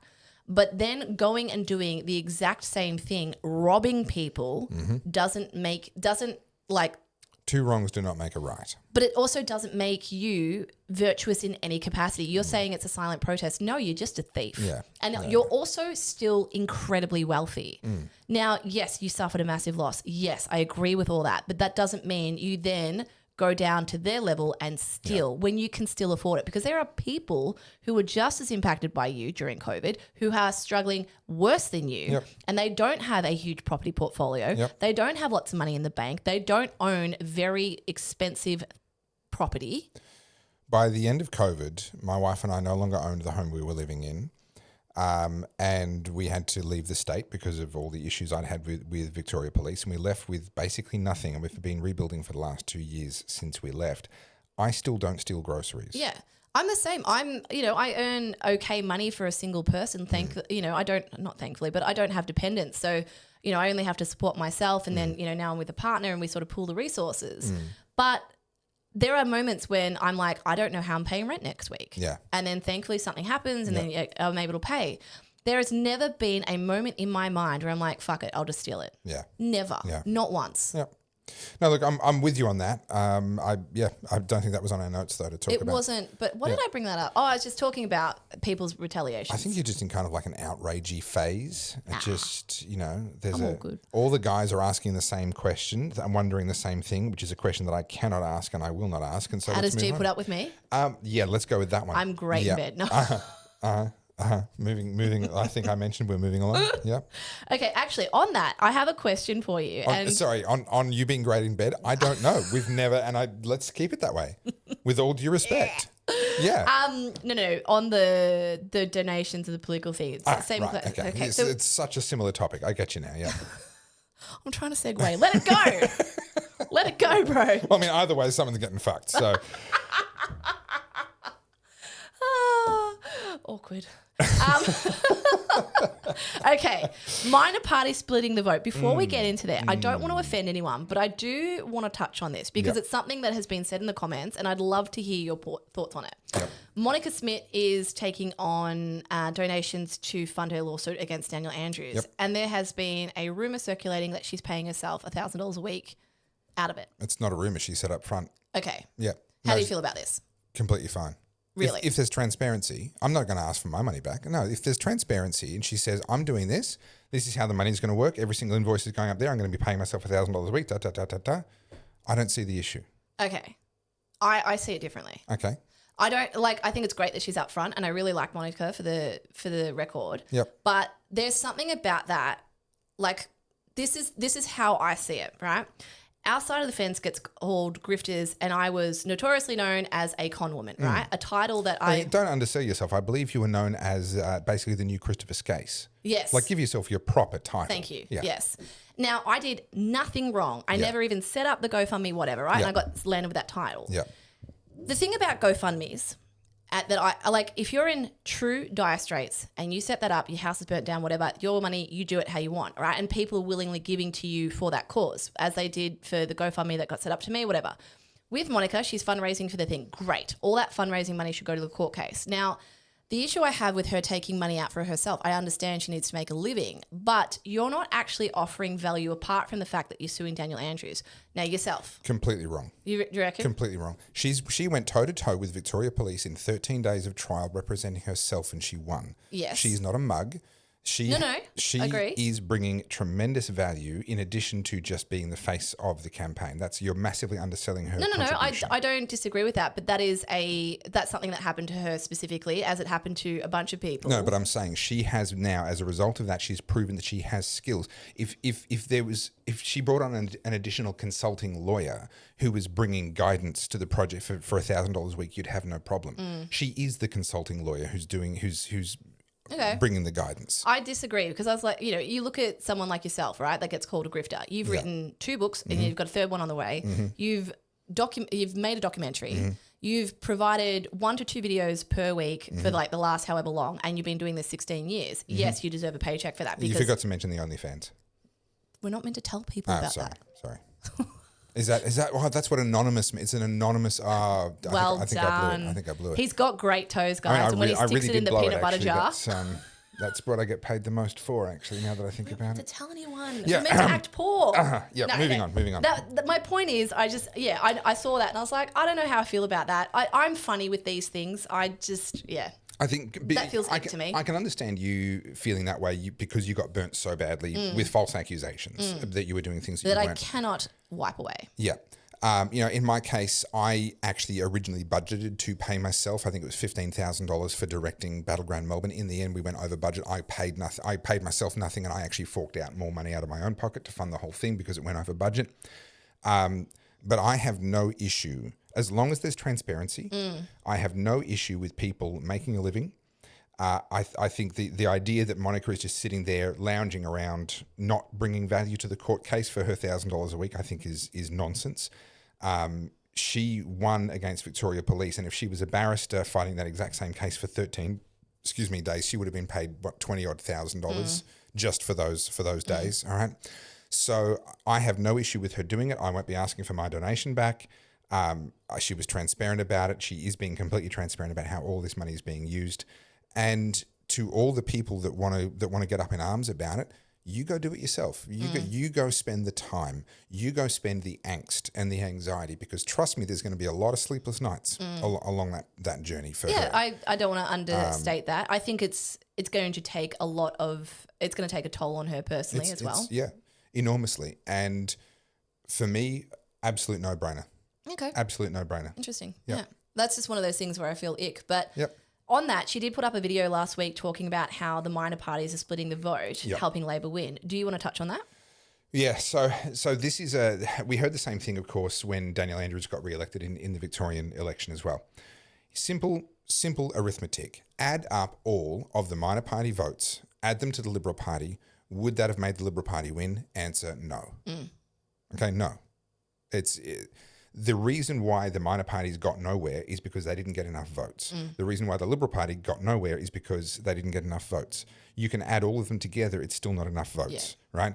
The Australian people decided to reward Anthony Albanese for what he has done over the last 3 years and to punish Peter Dutton for his absolutely useless failure of an excuse for a campaign. That's what happened. The fact that there were multiple minor parties fighting for the primary vote affects the minor parties, but it did not affect the outcome. In the grand scheme of things. Do not blame that. Now, Would it be better if we had fewer of those parties? Yes. Not because of vote splitting necessarily, but actually because of resource splitting, attention splitting, media airtime splitting. The media feel completely fine ignoring 3 minor parties that are getting 3% of the vote each. They wouldn't ignore 1 minor party getting 9% of the vote. They wouldn't be able to treat it with the same contempt and the same disdain. The volunteers being pulled into a single entity, the operational staff, the campaign budget all being pulled into a single entity would be fantastic. The reason why it's difficult is because there are legitimate differences between these parties, but there's also a lot of ego and a lot of history there. Clive Palmer has spent hundreds of millions of dollars on his party. He's not about to spend hundreds of millions of dollars on Pauline Hanson getting re-elected. Okay, he's not going to do that. He wants control. Pauline Hanson went to prison for her party. She's not about to let someone bring money or whatever else in and tell her how to run her own party. That's her baby. The Libertarians are a pure ideological party. They are not going to allow anyone to take the party off in a direction other than pure libertarianism. These 3 things into one do not go. Right? Now, that's a problem, but I think we need to respect that the problem exists for good reason. Now, Monica's proposed solution is interesting, and I think it's valid. But I'm going to straddle the fence a little bit here. Her proposed solution is that we need to get busy becoming members of the major parties, the Liberal Party, the Labor Party, maybe the Nationals, become a member there, get active there. And if enough people do it in enough numbers, we can change who gets pre-selected. And by changing who gets pre-selected, we can change who gets elected. And in that process, we can change the country. That pathway is absolutely accurate. Alex Antic proves that that can be done. That is what he did. He got in as a senator. He was not at the top of the Senate ticket. And in order to get himself to the top of the Senate ticket, he needed more people voting for him in pre-selection. So what did he do? He ran a campaign to get new members to sign up to the Liberal Party so that they would vote in pre-selection votes amongst the members, and therefore he would get a better result. He succeeded in doing that. But what a lot of people aren't aware of is how hard the Liberal Party machine fought to try and stop him. They went through and started deregistering people that had registered. They started refunding people's memberships. When Senator Rennick, I think, wanted to do the same thing up in Queensland, they jumped on it straight away because now that Antic had already done it, they knew what they were looking for. And in the end, that resulted in Rennick actually leaving and starting the People First Party. The Liberal Party machine does not want to be held accountable to its own values. They want to run this thing like it's their own plaything. The same as Pauline Hanson wants One Nation to be hers, and Clive Palmer wants UAP to be his. The machine men within the Liberal Party will fight tooth and nail to keep it as their own little private plaything. So Monica, let's hypothesize for a second here. Monica puts out the call. And she's got enormous influence. She's earned enormous influence. She's got hundreds of thousands of people's ears. And let's say that a few tens of thousands of people start signing up. The Liberal Party go, we've got a lot of new members coming in. We're going to have to start to apply some scrutiny here. We're going to have to start to maybe put a pause on new memberships. And they start playing the games they played in South Australia, the ones they played in Queensland. So that would be a fascinating thing to watch unfold. And if there were enough people trying to sign up, then that would probably overwhelm their defenses and the strategy might work. My argument is this, and I'm actually writing a chapter for a book that Dave Pello is going to be authoring shortly on exactly this topic. And my chapter, what I'm arguing in my chapter, is that if you want to reform the Liberal Party, we need a vibrant alternative to the Liberal Party. And we need it to be healthier and stronger and larger than anything that we've got right now. So if you're sitting there making a choice between do we try and reform the Liberal Party or do we try and replace the Liberal Party with something else on that same side of politics, the answer is you reform the Liberal Party by having the alternative. It's fear of the alternative that will cause them to actually get their house in order. On that, I mean, that was kind of why I was shouting at the camera before, because I see a lot of people whinging, right? Like, this is not good enough. We need to do this. And in conversations, whether it's my DMs or through comment sections, I see that there is that level of people going, we need to do something. But then push comes to shove, they don't actually do it. And I know this because I got so many emails from different candidates who are like, we really need someone at pre-poll. We need someone to do this. Can someone help us? Yeah. It's all well and good to sit there, as I said, from your smartphone and whinge about things, but so few people will actually go and do it. Why? Because they don't care enough. And they're not willing to pay any kind of a price. I get asked all the time when I speak at conferences, should we be supporting the Liberal Party or should we support a minor party? My answer is always the same. If you're asking that question, the answer is yes. Because if you're asking that question, you're not a member of either right now, which means you're part of the problem. The person who's a member of a minor right party is not a part of the problem. The person who's a member of the Liberals and trying to reform it from within is not a part of the problem. The person who's a member of neither and is sitting there going, but I don't know which one, you're the problem. Pick one and back it. Well, I think I talked about this on last week's podcast where I said I did like a spicy Carlz rant. What's new? And I was talking about how, it's very easy for people to recite the Trump talking points, right? Like Trump bad, Trump fascist, whatever. But when it comes to Australian politics, they're like, like that's the problem. You can sit there and like it doesn't matter who this person is. You can have a conversation with them about Trump, but can you have that same conversation about X, Y, Z in Australian politics? And the answer is no. They're not informed. They don't know. And but they'll sit there in the same breath and go, this is unfair, this is ridiculous, how did Labor win? Well, that's why. That's why Labor won. So in the spirit of the more positive and upbeat podcast that we are trying to have, I think the message that we're trying to get across here is you're part of the problem, get off your ass and fix it. Yeah. I think, is that the positive message we're trying to bring? Basically, like, do you know what's interesting? I actually had, this is a tangent number 2. Oh, tangent time. But it's relative. Relevant? Relative? Relevant. Relevant. Relative is like it's your cousin? It's relative to the argument. Well, relevant to the argument. I mean, if you're comparing things, it's this relative to that. Right. But what I think you're trying to say is that it's related to, it's relevant to the argument. It's. Anyway, thank you. Yeah. Thank you for fixing up my linguistical faux pas. I trust me, I let most of them go by, but my little temperature meter had reached its cap, and I had to niet. No more.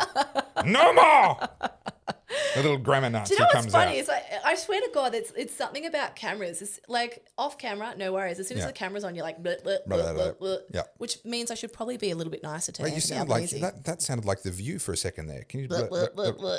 Wow. Yeah. You could make it on American morning It's television. a great Joy Behar. Oh, yeah.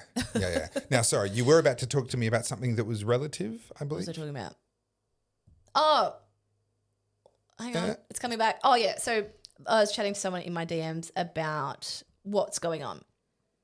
And this person, frustrated, all the things that were talked about. And I said to her, have you voted and how'd you vote and whatever? She's like, oh, you know what, Carly, I think they're both as bad. I'm like, well, no, that attitude doesn't get us anywhere. And I said, are you talking to other people about this? She goes, no, like, we don't talk about this. I'm like, okay, so do you see the issue here? It's not so much about, no one's making a change. It's that we're not having conversations. That's kind of the whole point of the Oddcast. So I had someone come up to me at church on Sunday after the election, the day after the election, and she was saying, I just want to apologise for last week. I lost my cool a little bit. Rewind 1 week. I was having a conversation with 2 other people after church, and she came up and she heard that we were talking politics, and she stepped in and interjected and went on a rant about how none of them care about women like me, none of them are doing anything for me, none of them da-da-da-da, right? And of course, I don't see the world the way that she sees it. She wanted them to spend more money on her, more welfare, more etc. And I can understand from her perspective how that would appear to make sense. This is a woman. I need to be delicate, but also paint the picture. This is a woman who has not had a lot of things go right for her in life. She's not young. She's not old, but she's not young. She's certainly a generation above us. And I think she has a lot of things in her life to be validly angry about, in her defence. But she sees the government as the solution, not as the cause of the problems. And so she lost her cool in that moment, and I stopped talking and allowed the conversation. No. She wasn't like that. But I just allowed that moment to kind of pass, and then we all drifted apart and went off and got on with our day. And she felt the need to come up with me to her credit a week later and say, look, I want to apologise. I really lost my cool. And I said, and I meant it, and I bring it up for this reason. I said, I would much rather see Australians get a little overly passionate and lose their cool from time to time than the apathy that I see everywhere. That's actually what I was about to say when I lost my train of thought before. Yeah. That's what we were talking about. Yeah. Because she said to me, she's like, it's finally clicked why you have spicy Carlz. And because I did that really passionate thing about, you can tell me about Trump, but you can't tell me about this. And like when I do spicy Carlz, it's like a character. I lean into it, right? And I do get to a point where I'm not a yeller, but I'll be quite cutting with my words. And it's jarring. A little bit of spite. Yeah, a little bit of spite. It's jarring because normally you see me as this happy-go-lucky, funny, like... Is she I think talking about... this girl. No, for the most part, I'm taking the mickey out of things. I don't take life too seriously. I'm a bit of a class clown. But when I swap into that character, it's jarring because you're like, whoa. And also when you're thinking about social media and you're consuming it, all of a sudden someone's like, rah, rah, rah. It does stop you in your tracks. The only reason that character exists is because prior to that, nothing else worked. You know, when I go up there and do all the like, you know, when I speak and it doesn't cut through. But then all of a sudden you change your way of saying it and then people listen. Now, it doesn't necessarily give you the same reaction, but... Here I was thinking that you invented spicy Carlz for my entertainment. Yes. Yeah, it's all about you, bro. Yeah, thank you. Yeah. I was having a crisis for a second there, but no, good. All right, I live to serve. Yeah. It's me specifically. Yeah, but and that's the thing, right? And it comes with a level of its own issues because obviously then I'm like the crazy woman, I'm the irrational woman. But I think it's exactly like you said, it's passion. You know, when I speak like that, I'm getting to a point, like I did a passionate rant about youth crime.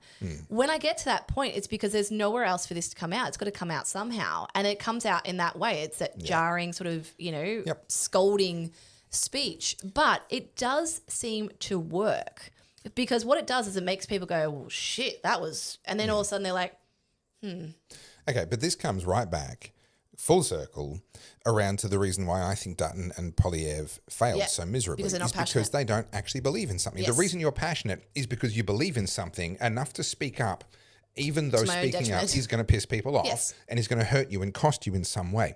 If our politicians actually were willing to speak up to the risk, to the point that they are risking losing voters, to the point that the media are saying, oh, that's going to cost him the election. Well, they talk about this in marketing. You want to be the purple cow, right? You want to be the thing that gets people's attention because the last thing you want is fence sitters. Yes.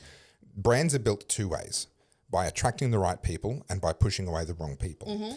And the Liberal Party, I feel, are spending far too much time afraid to push anyone away. They need to accept in advance dyed-in-the-wool Labor voters, Greens voters, Socialist Alternative voters are never going to be won over to their cause, and they should actively seek to push them further away. And only once they're doing that will they start to recover their brand. I agree. Like even Peter Dutton coming out saying, you know, a woman is a biological female, that would have pissed off so many people on the left. Great. Perfect. Because all the people on the right would have been like, thankfully, someone is finally saying it. Including the UK Supreme Court. So if you want to censor us for restating biological reality as accepted by the highest court in the United Kingdom, then have at it. Well, this is also something I want to talk about. This is a good segue into the next topic. This is a small court case that you may have caught on the news. A Melbourne magistrate had a controversial sentencing. It was a Indian man who was accused of 18 sexual assaults at a nightclub over 3 days. And he was groping women, he was feeling them up and kissing them, and it went on like a prolific rampage. And he has received a non-custodial sentence and was... the judge declared that he is unlikely to reoffend, and also the offences are of a less serious nature because the women were wearing clothing. So you can sexually assault a woman provided she's wearing clothing because it's not that serious, and you can do it 18 times. It's all good. Yeah, that's 18 times is not like a misunderstanding. Oh, I thought she gave me the green light, and it turns out actually she didn't. Oh, he's unlikely to reoffend. He's only done it 18 times in 3 nights. Over 3 nights, very much on purpose. Look, it sounds a horrible thing to say, but you do have to look at the particulars of the case. That does sound outrageous, but I don't buy into clickbait as best as I can, and so I will have to just say, look, I don't know the particulars. That doesn't sound right. But also in the scheme of the sentencing crisis that we have in Victoria right now, that also doesn't seem like it's the biggest of all of the abject failures where they're letting violent criminals out repeatedly, etc. I think it's a good one to give people as an example of, you think these people are pro-women. These are the people who are anti-women. First, they can't define it, and then they make sentencing around things that will directly impact you and basically minimize the things that are impacting you. So now, like, I mean, you bring the race thing into it as well, and it muddies the water. He is an Indian man. They are known to do this. It's a cultural issue. It's a huge issue in India. In India, rape is a massive issue. And it's often legitimised. Victim blaming is very common. Correct. Girls being punished because they got raped, all that sort of stuff. Absolutely. So we are bringing people in through immigration who are coming from countries like India, where there is a prolific rape culture, much like the Pakistani rape gangs. Are we going to get like censored on YouTube for this Do one? I have to like beep, beep, beep, beep, beep? I don't know, but let's just put this up on the Oddcast channel, not on mine, just in case. So you don't get taken down. But these are real, like YouTube, these are real things that are happening. I feel like we should be able to speak about it as a woman. Correct. So as I was saying, we're importing these people here who don't necessarily like want to assimilate to our culture and our values. And it's such a crucial thing. If we're going to have a generous immigration program, which I'll put my hand up and say I support, immigration is a good thing. Allowing human beings to move to where they can be the most valuable and have the best quality of life is a good thing. But we must enforce the law equally. I don't care if you come from a culture where that is normal. It is not accepted here, and we will make an example out of you so that everyone else who thinks that maybe because they come from a culture that does that maybe it's okay here, learns very quickly that it's not. To invite these people in and then fail to hold them accountable to the highest standards of law, exactly the same as if I'd run around and done the exact same thing, is to invite repeat offences. Yeah. But what sort of tone and messaging does that send to young women that even if you are sexually assaulted, don't worry, the guy will be let off? Yeah. Unfortunately, women, and I am no women's rights activist, you know that, but women are treated like dirt in our legal system, even though in other areas, you walk into the family courts, men get treated like absolute trash. In the family courts are almost like their own unique little universe within that universe. I would agree with that wholeheartedly. Men get treated like absolute trash. But when it comes to the criminal side of things, even women judges, and okay, let me say something that will get us cancelled. Warning, censorship. Women treat women terribly, way worse than most men. Dude, I say this every podcast. But the majority of judges now are women, especially amongst the younger ones. Now, I don't know whether the judge that you were just mentioning was male or female. It was a man, was it? Okay. I am concerned that the increasing proportion of female judges is actually going to lead to worse outcomes for women in our courts. I feel like I have never thought about that, but I actually wholeheartedly agree that could be a thing because no one holds a woman to the fire more than a vicious, angry mob of women. Are savage. Oh, man. And so unjustifiably so most of the time. You're savage to men, but you are doubly savage to other women. And women in a collective are crueler than you can ever imagine. And that's actually a big part of my research as well, looking at the way women behave online. And you're not allowed to say this because, of course, women are the weaker sex, and we're meant to be all like virtuous and kind, but they're not. No. I mean, you just have to look at anything that happens politically. If a woman is on the left side of politics, she is most likely horrifically like vitriolic online, and she will sit there and chastise anyone that disagrees with her. And then, of course, she'll result to the ad hominem attacks if it doesn't work. And play the victim the minute she gets criticised. But then any time a woman, even a celebrated woman who was previously on the left, if they leave the reservation and they're no longer of the left. Like Tulsi Gabbard, like Senator Price, like, so many people, Peter Credlin, they get absolutely savagely attacked. And usually by other women. Yes. I've told you about Tattle Life. We've talked about that before. You just have to look at that. But the thing about the sentencing thing that I thought was really interesting, I mean, I don't want this to happen to anyone ever, and I don't encourage this to happen to anyone ever, but again, it's going to have to get to a point where it's like youth crime. Until it's getting to a point where it's hitting more people, I think the issue with these magistrates is they've pretty much got a job for life. Is that correct? They have to screw up pretty badly to lose their jobs. But also, they are kind of God in that little world.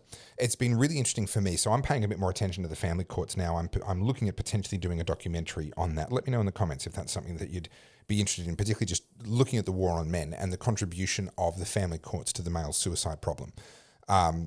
But one of the things that's become really apparent to me is that judges inside the courtroom get to play God. And the last thing that happens in any criminal proceeding where a man is being accused of domestic violence or whatever it may be is that they pass sentence. And when they pass sentence, they give a bunch of statements around what they accept to be the facts. And there was a particular case that I was following where the magistrate stated in giving the sentence, I said the objective seriousness of these crimes is very, very high because the victim had to spend 3 days in hospital as a result of the injuries that they sustained.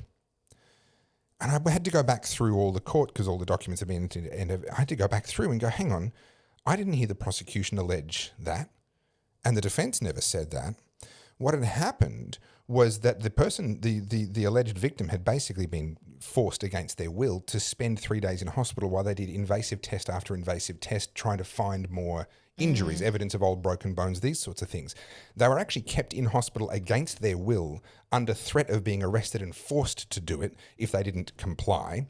And then because they spent 3 days in hospital against their will, the judge then, having received no treatment, their injuries required no treatment. They actually, they can barely be called injuries. Yeah. They required no treatment whatsoever.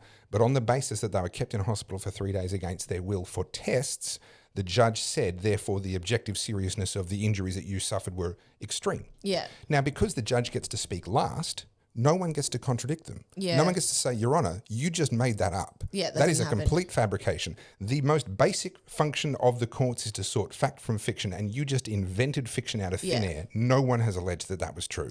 Well, but that doesn't get to happen. And so this person gets sentenced as though they've hospitalised someone for days, when that's a pure fiction that has been invented by the judge who was supposed to sort fact from fiction. When we talk about the unbiasedness of the justice system, I don't think it's like that. Like, how can you be truly unbiased as a magistrate? I don't think you can. No, you can't be unbiased. And I think it's a pipe dream to try and hold anyone, myself included, to that standard.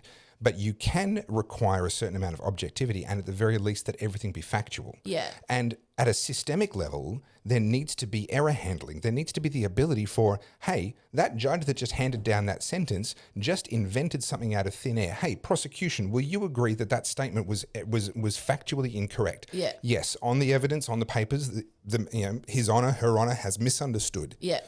Let's have an error handling protocol that can at least hold these people accountable. Or at the very least, have the ability for that to be noted and logged and to affect their career progression. Yeah. If a magistrate starts doing that regularly, that should affect their prospects for promotion. As I it agree. is, that'll never get recorded. That the fact that the magistrate literally made things up in their sentencing and dramatically increased their sentence on the basis of this fabrication will never, ever affect their career. Oh, I mean, I saw that nowhere near as severe as that, but I tried to take out an IVO against 2 people who were horrifically harassing me, and one of them doxed me. I had the evidence of the doxing. I got an immediate IVO, or what do you call it? Like AVO? No, IVO. IVO, okay. Yeah, so IVO from the magistrate court. Right. And that was immediate, and it was for 3 months, and then you go have your mentions hearing, and then you have the final hearing.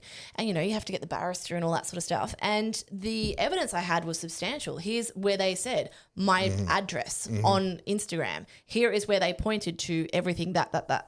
And this unfortunately happened during COVID times, and it was all online, of course, because, we were in lockdown. Yeah. And I knew as soon as the judge came out of I've already lost. I knew it immediately because it was a guy and a woman that I had the IBOs against, and then myself. And the judge came out wearing a mask in a empty courtroom, and I'm not even making this up. The first thing he did was squeeze out the hand sanitizer and do that. The courtroom was empty. Yeah. And I was like, I've immediately lost. It's performative, yeah. Because the second that it was said that I was an anti-vaxxer, even though I had never once spoken about the vaccine, and that I was a COVID denier, it's done. Even though I proved unequivocally that this person was harassing me, this person had doxed me, which is against the law, apparently, due to our cyberbullying laws, and the judge is like, nah. Yeah. And so he said that, and then they tried to go me for costs. So the IVO got denied, and then both of them tried to go me for costs for their barristers. And the judge is like, well, no, I can't reward costs because the magistrate at the time believed there was sufficient reason to grant the initial IVO, so you're going to lose the cost. And so he said that, this matter is resolved and this person will leave you alone.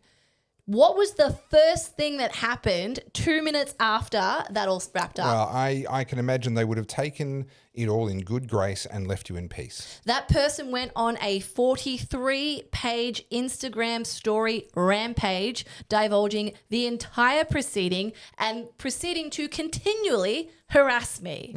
And at that point, I was like, I can't fight this again. Don't look for justice in the justice system. It is system, not justice. Yes. Yeah. And that is the topic of my third book, by the way. Yeah, it's interesting you say that because I guess you sort of think, you watch Law and Order growing up and you watch all those. Remember we went through the 90s and there was all those legal Grisham, TV shows? John Grisham, was he the author? Yeah. Who like the Pelican Brief and all those, yeah. But not only that, you had like Suits, you had Ally Suits are McBeal, more recent, but you had Ally The Practice. that's going back. The Law and Orders, you had all those things. Yeah. And you really believe that lawyers cared. And then the older I've gotten, the more I realize, no, it's not about right and wrong. It's who has a better argument. Yeah. That's it. They are a machine. And they're essentially they're a protection racket, right? You have to pay your dues to get in. Yeah. And they're a machine, and the clients, whether they're the defendants or the victims, they are essentially the fodder that gets fed in, the material that gets fed in one end of the machine and spat out the other end of the machine. But they're a machine that doesn't actually care about what gets spat out. They care only about the continued operation of the machine. And so they do protect each other. They do cover each other's backs. There's story after story. You start to reach out to people asking for stories about the family courts, and it gets real horrific. I can give you really mine. Quick. I went through my parents' divorce. It was horrific. Yeah. Yeah, you talk to anyone, and here's the thing. For a lot of the men, once they get spat out the other side of that machine, they get slapped with a gag order that lasts for life. They are never allowed to even get in touch with their own child and explain their side of things. Yeah.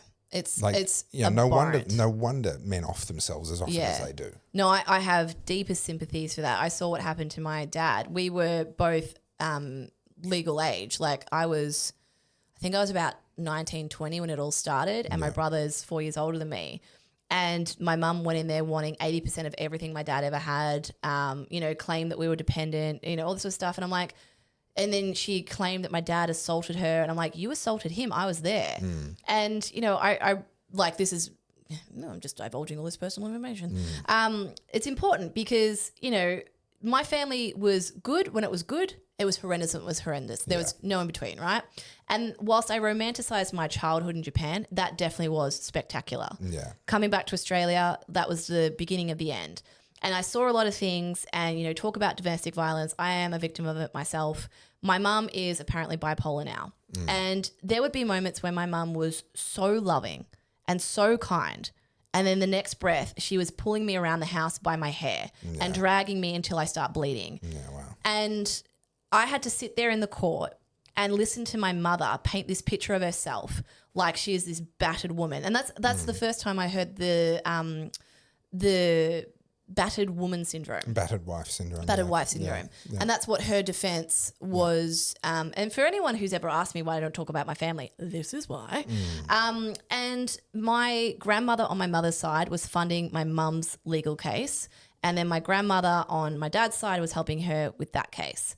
And everything that had ever been a problem in that relationship got brought up. So I think my parents were together since they were like in their early 20s. This happened when they were in their I'm going to say 60s. They were together a long time. Yeah. Anyway, if you had have asked me whether my parents would go to the end, I would never have thought this was coming. But the point is, they manufactured this entire story that was factually inaccurate, and they went in there, and my dad didn't ask me anything. To be fair, my dad was like, this is, typical man, sorry, but he was just like, roll over, just take everything. I just want it over with, right? Correct. And I see so many men do that, just path of least resistance. But also because men have, especially now, in his generation, maybe not quite as much, but certainly now, you get raised as a man bathing in the idea that you are the problem. Yeah.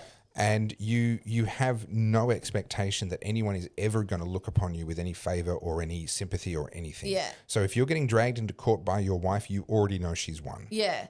And it's so interesting. I think this happening at that sort of early part of my adult life, it really changed the way I view men in general in a good way, right? Because my dad and I never got along. We're so similar that we hate each other's guts. Does that make sense?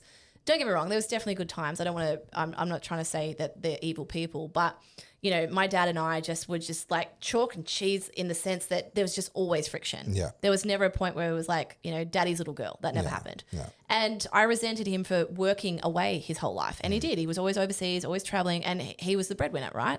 Anyway, as we're sitting there in the court case, I think it was my grandmother on my dad's side. Now, at this point, my brother and I had been kept out of it. No one knew what was going on. We didn't see any legal letters. They were like, no. And my brother, bless his cotton socks, he doesn't cope with this stuff well. Sure. He's a lot more emotional than I am. I'm quite stoic. Not to say that I don't care. It's just I don't express it because I'm dead inside. Anyway, so my grandmother on my dad's side came to me and said, I would never ask this of you if it wasn't so dire. But today your mother is going to allege that your father has beaten her for their whole relationship. And you're the only one that is in a position to go in there and tell the truth. Tell the truth. Wow. Will you do it? What a position to get put in. And, oh, God, I get teary just thinking about it. And I remember sitting there going, I had a feeling it was coming. And I had to sit in there. And we weren't actually in the same room. For whatever reason, my mum had said that she's so terrified of my dad, couldn't even be in the same room, all this sort of shit. Yeah. So I believe we were in mediating rooms. This is a long time ago. This is about 20 years ago now.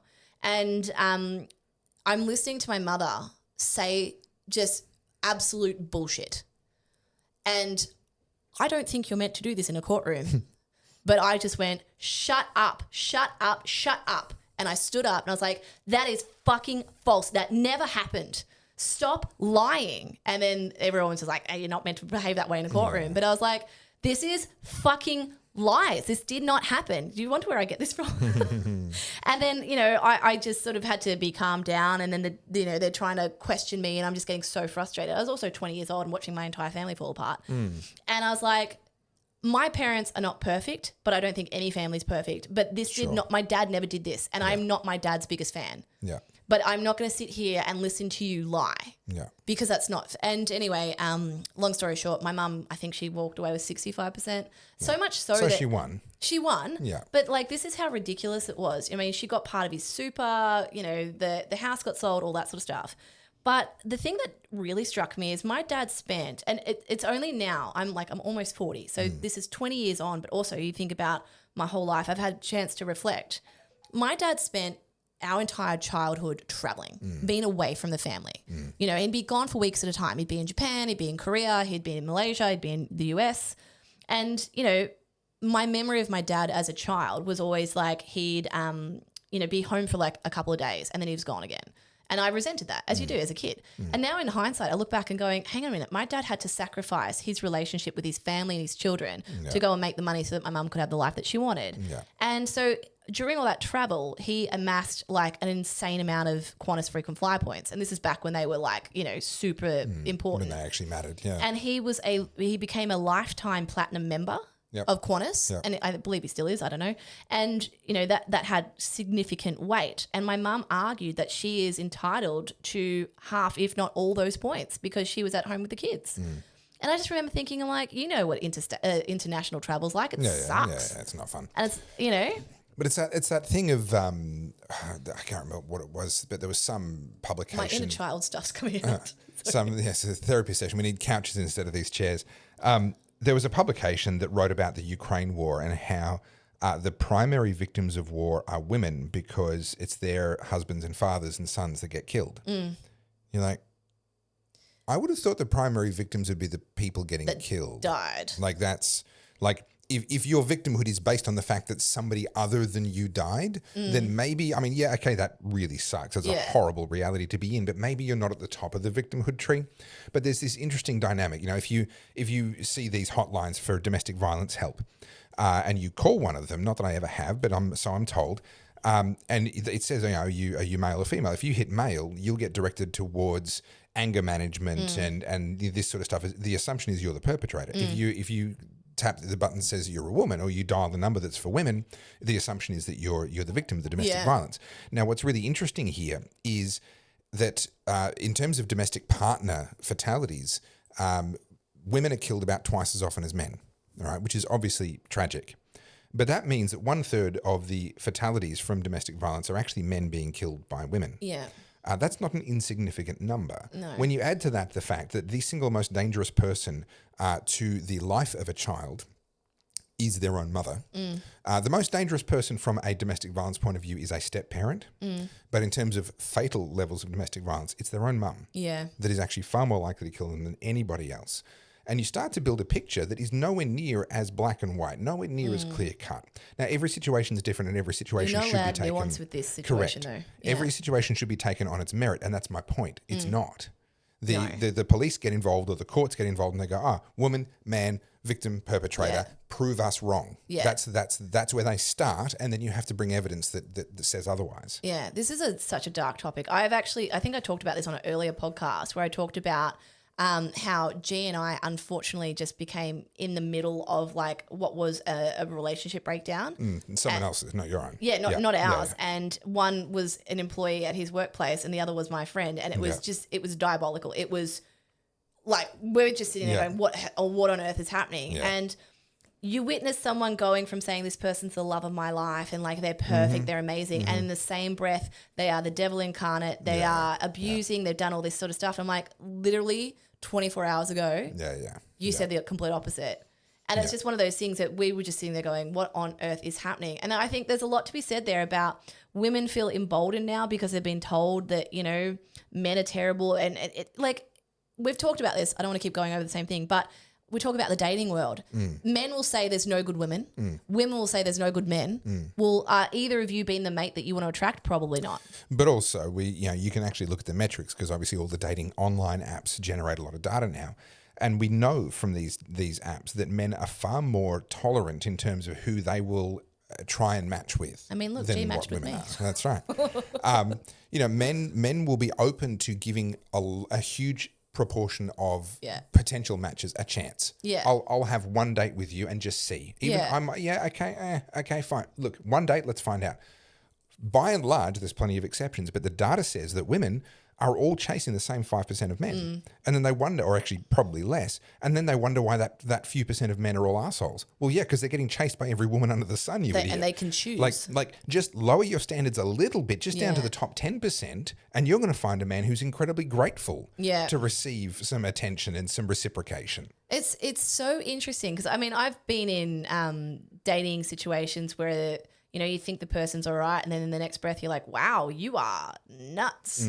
That was how I became acutely aware of what a narcissist was. I dated one on and off for a little while, and thankfully I didn't actually get into a full-blown relationship with this person. But you see, like, unfortunately, and I can say this online, my younger self was enamored by how good-looking he was. And I was like, damn, this person is interested in me. Did we mention Dorian Gray earlier? You idiot. You idiot. And now I look back and just go, oh my God, embarrassing. But, to be fair, at that point, I had a fairly volatile self-esteem. Yeah, sure. I was fairly insecure, particularly around my face and things like that. And it's, there's a lot of things at play. But now, I think I've said this on the podcast before as well, like my number one attribute that I would look for in a mate is kindness. You write all these lists, like he must have this and he's got to be that and he's got to be tall, whatever. Number one, ladies, on every one of your lists should be a man that is kind. And fellas or ladies that are listening, the number one attribute that a woman should have is gratitude. Ungrateful. Ungrateful women destroy relationships within weeks or months. That's a really good one for women. Yep. I'll give you an example, and then we'll go to the very last topping point. Because look, I'm aware where we're at. See, I pay attention. Yeah, nice. Well done. Yeah. So, do you know who Simon Beard is? He's the guy that founded the store Culture Kings. Probably a bit of skill. I know Culture Kings. Yeah, okay. So he started it, rags to riches story. Yep. He's cashed out at $600 million. Is that all? Yeah, did incredibly well. And I follow him on Instagram. I love anyone who just kills it like that. I just find it fascinating. I'd never heard of them, and then suddenly there's this store called Culture Kings at Chadstone Shopping Centre. Yeah. We didn't live near there, but we used to drive into Chadstone maybe once a month, whatever. One time we went there, must have been a weekend, I'm guessing, and they must have been having some sort of an event. Yeah. And I kid you not, there were thousands, multiple thousands of people lined up all the way down this massive aisle through the middle of Chadstone Shopping Centre, all waiting for the chance to get into Culture Kings for something. No, so what they used to do, they were so clever. I won't tell you this whole business plan, but they used to bring out massive NBA stars or rappers. Is that what it was? Probably, judging by the way everyone was dressed, I'm going to go with rapper. Rapper, probably. Yeah, they'd bring out some, I think they brought out Drake at one point. It could have been that. I mean, this was, whatever was going on was a big deal. They were big names. Yeah. And what they would do, the Drake or say whoever would come into the store and just take his pick of whatever he wanted. And then, there'd be all these activations and stuff. So incredibly successful. And this is a bit of a tangent, but I think it's a really good selling point. Really good point about what we're talking about. So he's done really well, and his wife for his 40th birthday purchased him one of those Lamborghini yachts, as you do. Okay, yeah. Yep. We've got 2 on order, so A his and hers pair. Yeah. Because G and I couldn't decide what colour. So Well, because no boat is big enough for the two of you. correct. You have to We're have gonna one have our each. own. Yeah, that's right. We're that equal in the relationship. Mm-hmm. No, anyway. So Tani bought Simon the Lamborghini yacht, and it's got to be manufactured from scratch, whatever. Yeah. Anyway, so last week in Miami, a Lamborghini yacht starts to sink, and it's full of young, scantily clad influencers. I see. Influences. Mm-hmm. And, they're all gyrating and running around on the boat half naked. And so anyway, the video footage is of this beautiful Lamborghini yacht, which I think is like... To be fair, if I was on a yacht that was sinking, I would probably start gyrating too. Gyrating towards the edge of the yacht, but I'd be gyrating. This is what's funny about... I mean, I can't remember how much these yachts are. They're a huge amount of money. Yeah. Anyway, it's sinking...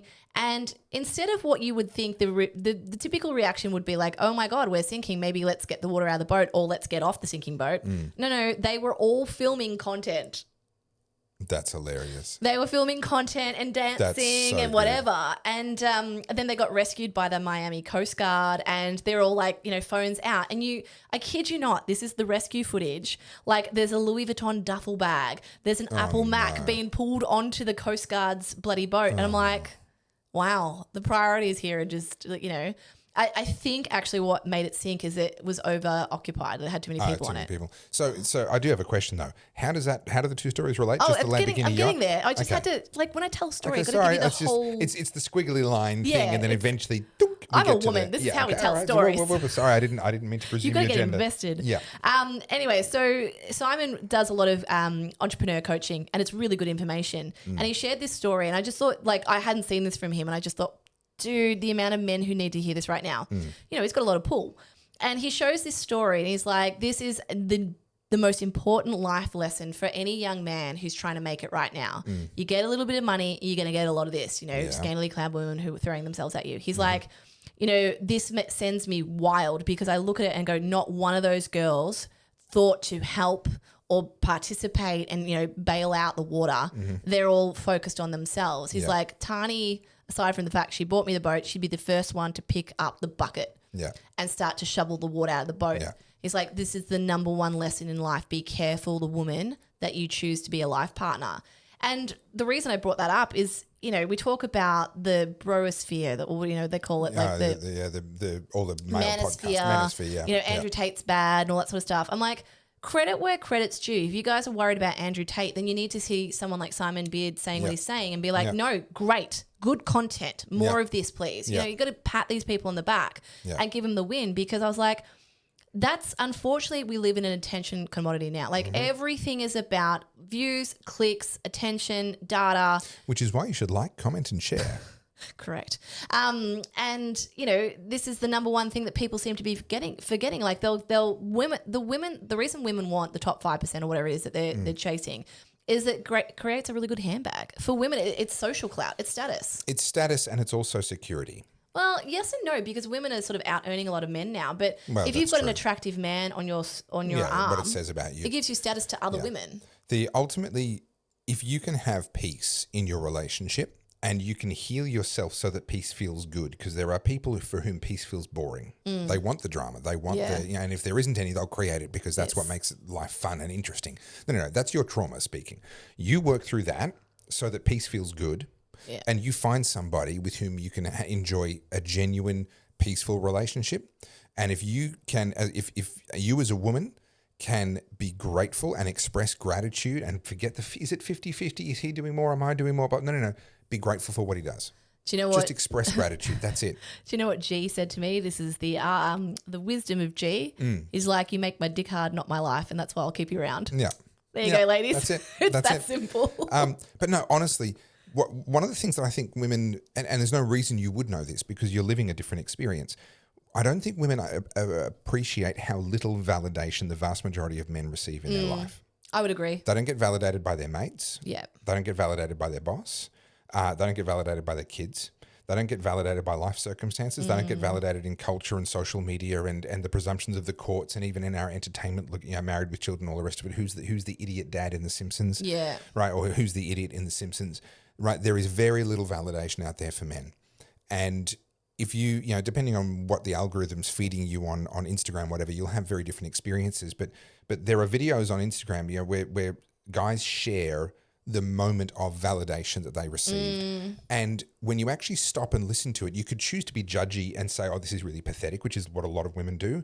Or you could choose to look at it with a little bit more sympathy and go, if that's the best thing that's happened to them, that's tragic. So one example is a young guy, he would have been probably in his late 20s or early 30s, sharing how he pulled into a McDonald's and he ordered a meal of some sort. And along with the meal, he was handed a bunch of nuggets. And he said, oh, no, I didn't order nuggets. And the lady on the McDonald's worker, who he describes as being, in her 50s, said, I know you didn't order them, but you looked like you could use them. And he's sharing this to the camera. He's like, fuck, I still think about that to this day. I would have married that woman. She's twice my age. Like, no one does this. Right? Now, you could choose to look at that and say, oh, what a simp, what a pathetic little whatever, which is how many women look at it. But actually, there are an enormous number of men who maybe get validated once or twice in a year. That's it. Gee, I love you. I love everything that you do, right? Everything. And they come home. Breaks my heart. To discover that the girlfriend's grumpy at them or the wife is focused on the things they didn't do and da. And that same pattern that exists outside of the home continues inside of it. Yeah. If you just create an environment where you notice what he does and you're grateful for it, regardless of whether you think it's equal or who's doing more. No, put all of that aside. Notice what he does and express some gratitude for it and watch that man transform. Yeah. Yeah. It's interesting too, because obviously there's the honeymoon period and people get enamored with that area, and then it starts to, you settle into regular life. Yep. You got to find that sort of consistency that you can maintain. And that's where I think a lot of people fall off. I see this all the time. Like, it started like this. He was love bombing me, and now it's this, we go on date night once a month. I'm like, did it ever occur to you that he was probably spending above his means when he was trying to woo you, and he can't sustain that long term? He can't keep paying, Can I give you the dark version that women don't want to hear? At the start of a relationship, men work to create the relationship they want. As time passes, they match their effort to the relationship that you want, to the effort that you're putting in. Yeah, right? okay. And so when I hear women saying, oh, at the beginning, this and this and this, but now, my first port of call, and it's not always true, like some men are assholes and some men will love bomb you at the start and then, be narcissistic and all sorts of other things. But the first port of call is to say, yes, but is he now just matching you? Yeah. Because a lot of women want to believe that they don't have to put the effort in. They are doing enough just by showing up. Yeah. And then he eventually goes, fine, well, I'm doing enough just by showing up too. Yeah. I'm here. What more do you want? And that's it. That's the end. And then she has a problem with that. Yeah. But actually all he's doing is matching what she did the whole time. Yeah. I think that's a big part of it too, matching the effort. Yep. And also, you don't want to wait for that other person to lift their standard. That comes me back. That brings me back to that point I was making about the person who was stealing from Carlz. Yeah. Like, Yep. that's my point. You're basically lowering the average standard now because you've done the same Well, thing. you're debasing yourself. Yeah. Absolutely. What do they say? The standard you walk past is the standard, you accept. Yeah, Yeah. That's right. Well, I don't think that was on our list No, of it topics wasn't, but it was dark and deep. We are now 2 hours and 15 minutes in. Last one, All right. because it's fun. All right. Trump's proposal to reopen Alcatraz. Oh, okay. So number one, it's not as easy as all that. The amount of renovations, the state of the place, the amount of renovations. I mean, boy, I'd love to be the federal contractor that gets that contract. You're going to make some good money. But also, like, kind of cool. I thought it was great. Like, this is like, but hang on, but you want him to go and consult with your mate Bukele or whatever. And like turn it into the MCOT, what do they call that? CCOT. CCOT, yeah. You just want a CCOT out there in the middle of the bay. No. I'll give you my argument. Yep. And it's outside of like the justice system, but Alcatraz has an incredible reputation. Oh, yeah. The word Alcatraz is terrifying. Yeah. You hear that as a undocumented migrant who's coming over to like sponge off America, you go, actually, you know what? I'm good. I'm good. Like, Guantanamo. Psychological warfare. Yeah, Alcatraz. Like, few places in this world put that kind of fear in someone. I mean, Alcatraz, like you said, I don't think they'll ever reopen it. It's a national park. It's a tourist attraction. I think it's a thought bubble that will go nowhere. No, this is classic Trump. I think this is literally like a diversion. Like, put something up over there, watch the media carry on about it whilst he's over here doing this thing. Like, that's classic Trump. Yeah. I just thought it was funny. Oh, look, I think it's great. And I would love to see a redux of The Rock, one of the great action movies of all time. But yeah, I mean, that's just silly. Honestly, it's just silly. Have never gotten over that scene where Nicolas Cage puts the ball of like poisonous gas in his mouth and then punches in the other him. guy's mouth and punches him. Yeah. And he's like, sort of dissolves his skin and whatever. Yeah. One of the greatest movies of all time. So that would be equivalent for me of the first time I watched Terminator 2. And never seen it. So there's this moment where the mum is on the fence shaking the chicken wire around a kid's playground, and an atomic bomb goes off and her flesh just gets stripped off her skeleton. It ends up just with, it's a guy's dreaming. It gets stripped off her skin. Spoiler alert for anyone that hasn't seen Terminator 2. If you were planning on watching it in the cinemas this weekend, I'm really sorry. You're only about 30 years too late. But yeah, that stuck in my memory for a very long time. Yeah, scenes like that. Actually, do you know what's funny? G has a VR headset. Oh, yeah. And... so many people hurt themselves because they react to things. I've tried it. I'm not good with that stuff. Like, I don't have whatever it is that you need to handle that kind of what do you call it? Like the simulation. Do like, you get motion sickness? Yeah. Okay. But I don't get it on a roller coaster or anything. It's just when I can't see a horizon. There are things that you can wear on the inside of them that have like natural bubble sort of leveling things, and that can help apparently. And my wife has an app now installed on her phone where there's dots permanently on the screen, and then as the phone senses movement, the dots kind of move a little bit in ways that are meant to reduce the effect of motion sickness. So you might want to play with a bit of that. Because I get it in the car too. Like if I'm in the passenger seat, like the back seat for a long drive, I get motion sickness. My wife can make herself motion sick when she's the one driving. Yeah, that's weird. I've never met anyone like it. I've always found like I need to see the horizon line. So if I'm sitting in the front passenger seat, it's okay. Yeah. But like looking out to the side and watching the trees go like that. Zip, zip, zip. Yeah. Yeah, it's even like, do you remember that ride, the Gravitron, the spinny one? I loved the Gravitron. I cannot ride that ride. I loved it. No, that like so good. I've been on it maybe twice and it just makes me green. Someone would always bring a tennis ball and would start throwing it. And it's like doing this like weird, it's changing direction in midair. You'd see people like go upside down and stuff. People would try and stand for as long as they could, and then once they got overwhelmed by the gravity, it's like dunk, face plant really hard into the wall, and everyone's like oh, dude. That's the one ride. Like I had a premium pass to Six Flags, and I went on both all the roller coasters twice. Never got sick. Gravitron at the local fair. Gravitron at Luna Park and the Mad Mouse.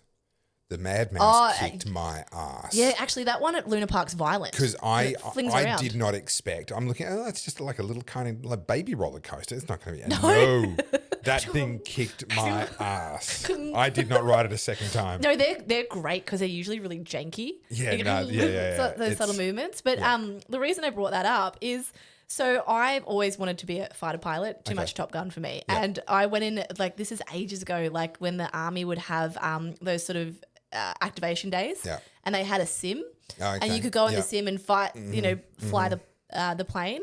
And I was green, and the guy was laughing. He's like, "You won't cut it as a fighter pilot, darling." And I was anyway, this is the state of me and G's relationship.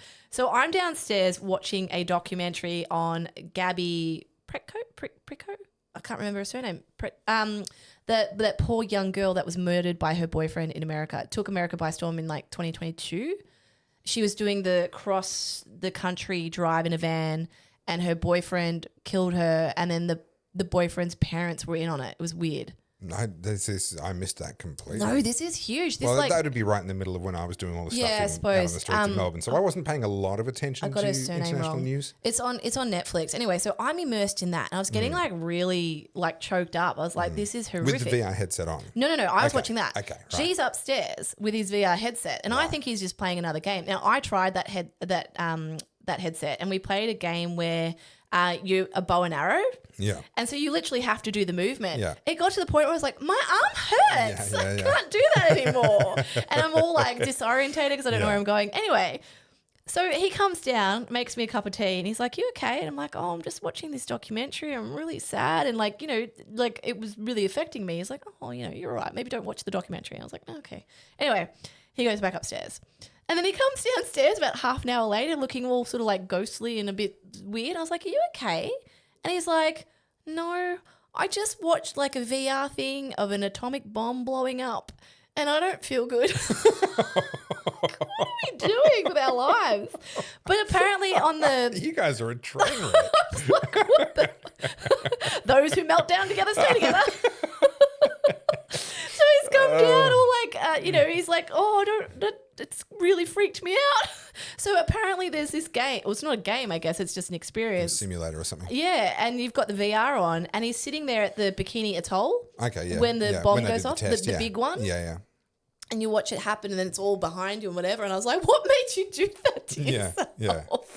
But yeah, I was like, yeah, there you go. I don't know why I brought that up, but I did. Well, congratulations on finishing this podcast on the weirdest note we've ever had. It wouldn't be the Oddcast if it didn't finish odd. Yeah. If you guys are ever wondering where that name came from, it's because everything that we do is so bizarre. Actually, it came from the fact that we bumped the sign. It used to say the #1 podcast, and then we bumped the sign and the P fell off, and it was like, hey, how about it? We added the D in, so it's still spelt correctly, and that was that. Yeah, that's actually... Look, episode 18. I know. Nuts. That's wild. Nuts. Yep. 18. So, yeah, if you haven't yet, please go and subscribe to the Oddcast. We're going to be planning a first birthday soon. Yeah. We might have to do like a live event podcast. We should. Should we have people on the podcast? Look, I'd love to get to the point that we have guests, but I still feel like we're kind of sorting our own shit out. Yeah. Can you imagine making a guest commando crawl under the barbed wire wires that we have going between the cameras and everything? It's like, hey, welcome to the Oddcast. It wouldn't be odd if you didn't have to get carpet burns. If you're not getting electrocuted by all the live wires. Can you have people call into this like you do? We can have people via computer and all sorts of things. No, I mean, technologically, there's no real limit to that. Okay, I did promise G I'd do this, so hang on. We're gonna give a couple of shout outs to some good comments. Oh, yes, good comments. Yeah, we love this comments. Is how we'll end. All right. So for those of you who leave good comments, you'll get a shout out. For those of you who don't, I'm going to ignore you. Yeah. Oh, I was going to ask that as I pull them up. Will the HR department at the Oddcast yell at me if I clap back at some of the trolls? No, the marketing department, in fact, will give you a bonus. You'll get twice the salary. Will I get a gold sticker? Oh, hang on. That costs actual money. We'll double your salary because that won't cost us a thing. By double my salary, it means I get fuck all. You get 2 times 0. Yes. Okay, so I'm going to pull up some comments. Here we are.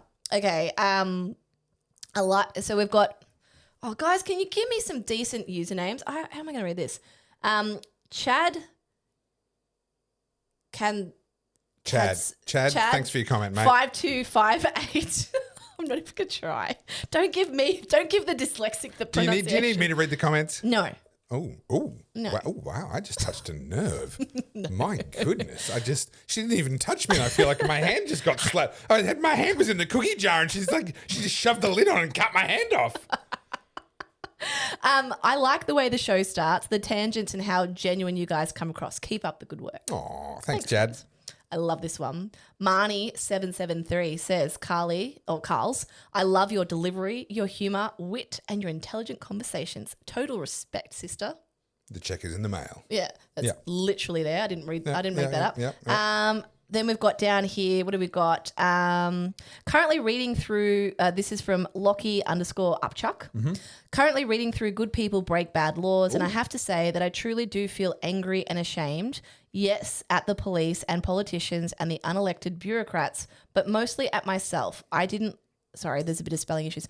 I didn't like lockdowns. I didn't support them, but at most I would rage at the MSM or comment under an ex post by politicians knowing they wouldn't read them or wouldn't delete them to show only the post would delete them to show only the post praising and thanking them. The work the both of you have done has brought out a conviction in me to raise my voice and stand so this will never happen again. Amazing. So, Lockie, you can't change the past. Don't beat yourself up over it. But by the sounds of it, you've made a commitment to yourself that you will do better if there is a next time. And I applaud that. Yeah. What else have we got here? There's a lot of really nice comments, guys, so I appreciate it. So I can't read them all out. There's a lot of people talking about price of eggs. I didn't realize that was such a contentious topic. Well, because it came up in the debate. Yeah. Not the debate, sorry. It was like, it was the debate. It was, you know what I mean. Move on. A lot of people agreed to a director's cut of the doco. So for Battleground Melbourne. Good to know. And then someone also agreed with you. Coffee Dude Guy says yes to a director's cut of the doco, and Rolling is not even on the same level as Tolkien, not even close. Yes. So is he arguing that Rolling's better? No. Oh. No. I would disagree. Not even close. They've got both good books, guys. Close. Someone's written, you can answer this for me, Tony Palmer 9575. Battleground Melbourne is great. I'm wondering, Topher, if you could just bookend the existing documentary, a brief new intro and maybe 10 minutes at the end. Yeah, pretty much. Probably not even a new intro. I don't mind the way it starts. It is the end, is the main part of the problem, and I would take the opportunity to make a few adjustments through it. But like I went through last week, the minute you do anything that changes the duration of anything, you're going back to your composer, getting the music redone. Like it suddenly blows out to be a much bigger project. So it's not something I'm willing to half-ass. I'm either going to do it properly or I'll leave it the way it is. Yeah, okay. There's a lot of people here talking about I think it'd be very beneficial to do the edits to Battleground Melbourne. Yeah. So yeah, mostly good. Cool. Relatively nice comments in that one. On your side though, reading those comments, they're mean. They're mean. The ones on my channel? Yeah. Oh. Some mean comments about trolls, me. I have tried. I've told you trolls to go and find Carlz's channel and give her the algorithm boosting comments, even the mean ones. Would you please go and be mean to Carlz personally? Or just comment on my videos in general. Or are you just a coward? Do you not have the guts, the courage to go and be mean to Carlz to her face? Do you feel the need to do it on my channel where maybe she won't clap back at you? Are you afraid? I clap back. I get in there. Oh, good. All right. Well, now you're making her feed my algorithm as well. Can you just go over to her channel and do it there? Do you know what's funny? Years listening to Joe Rogan or whatever, they always say don't read the comments. Yeah. I read the comments and I get in there. I get in there. Look, there will come a point, like my channel is growing so fast, it's ridiculous. I'm now only able to skim comments and I'm pretty much only in the comments on YouTube now. I don't get the time to touch Facebook and X. So I can understand where it actually will get to the point for me, probably within 6 months, where it just isn't feasible anymore. It's tough being famous. I know, it's horrible, isn't it? Just I can't even afford a Lamborghini I'm but yacht a mere yet. pleb. I can't just, when I can afford my Lamborghini yacht, and let it sink. Full of bimbos making it sink. Yeah. Speaking of which, not Lamborghini yachts, but I have now got 588 subscribers on YouTube. Well done. And I saw that the Oddcast, I believe, is over 500 now. No. It's 300 and something. 323 subscribers. Okay. I must have. Maybe it was yours that I saw. Maybe anyway, it was me. Something over 500. Anyway, I'll laugh if the growing. Oddcast gets monetized before my own. That'd be brilliant. And it might because they're what's this one? 2.5 hour long episodes. So in terms of the watch time, that's going to get up there real quick. So what you're saying is on my own channel, I need to rant for like an hour and a half.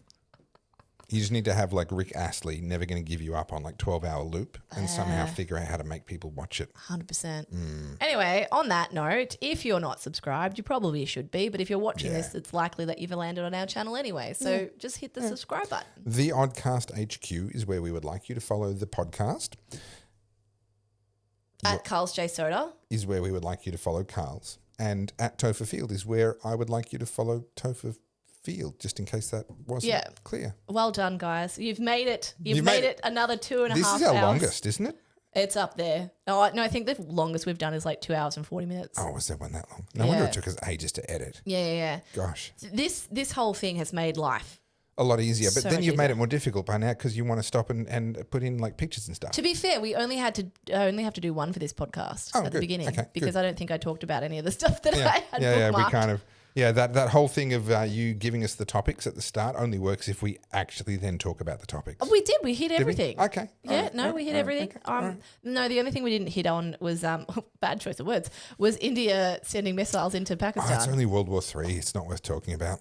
No, it's actually not World War III. It's fine. That literally just started as we were recording, so look, if we'll comment on it later. If it's still rumbling in a month, then we'll talk about it. But see, the other thing is as well, that stuff that the mainstream media are going to be all over, hyping up the fear, blah, blah, blah. There's kind of no need for us to talk about I love Trump's reaction. He's like, let them sort it out. Yeah, let them sort it out. Yeah, let them sort it out. Yeah. Absolutely. And on that note, guys, we should probably let you go.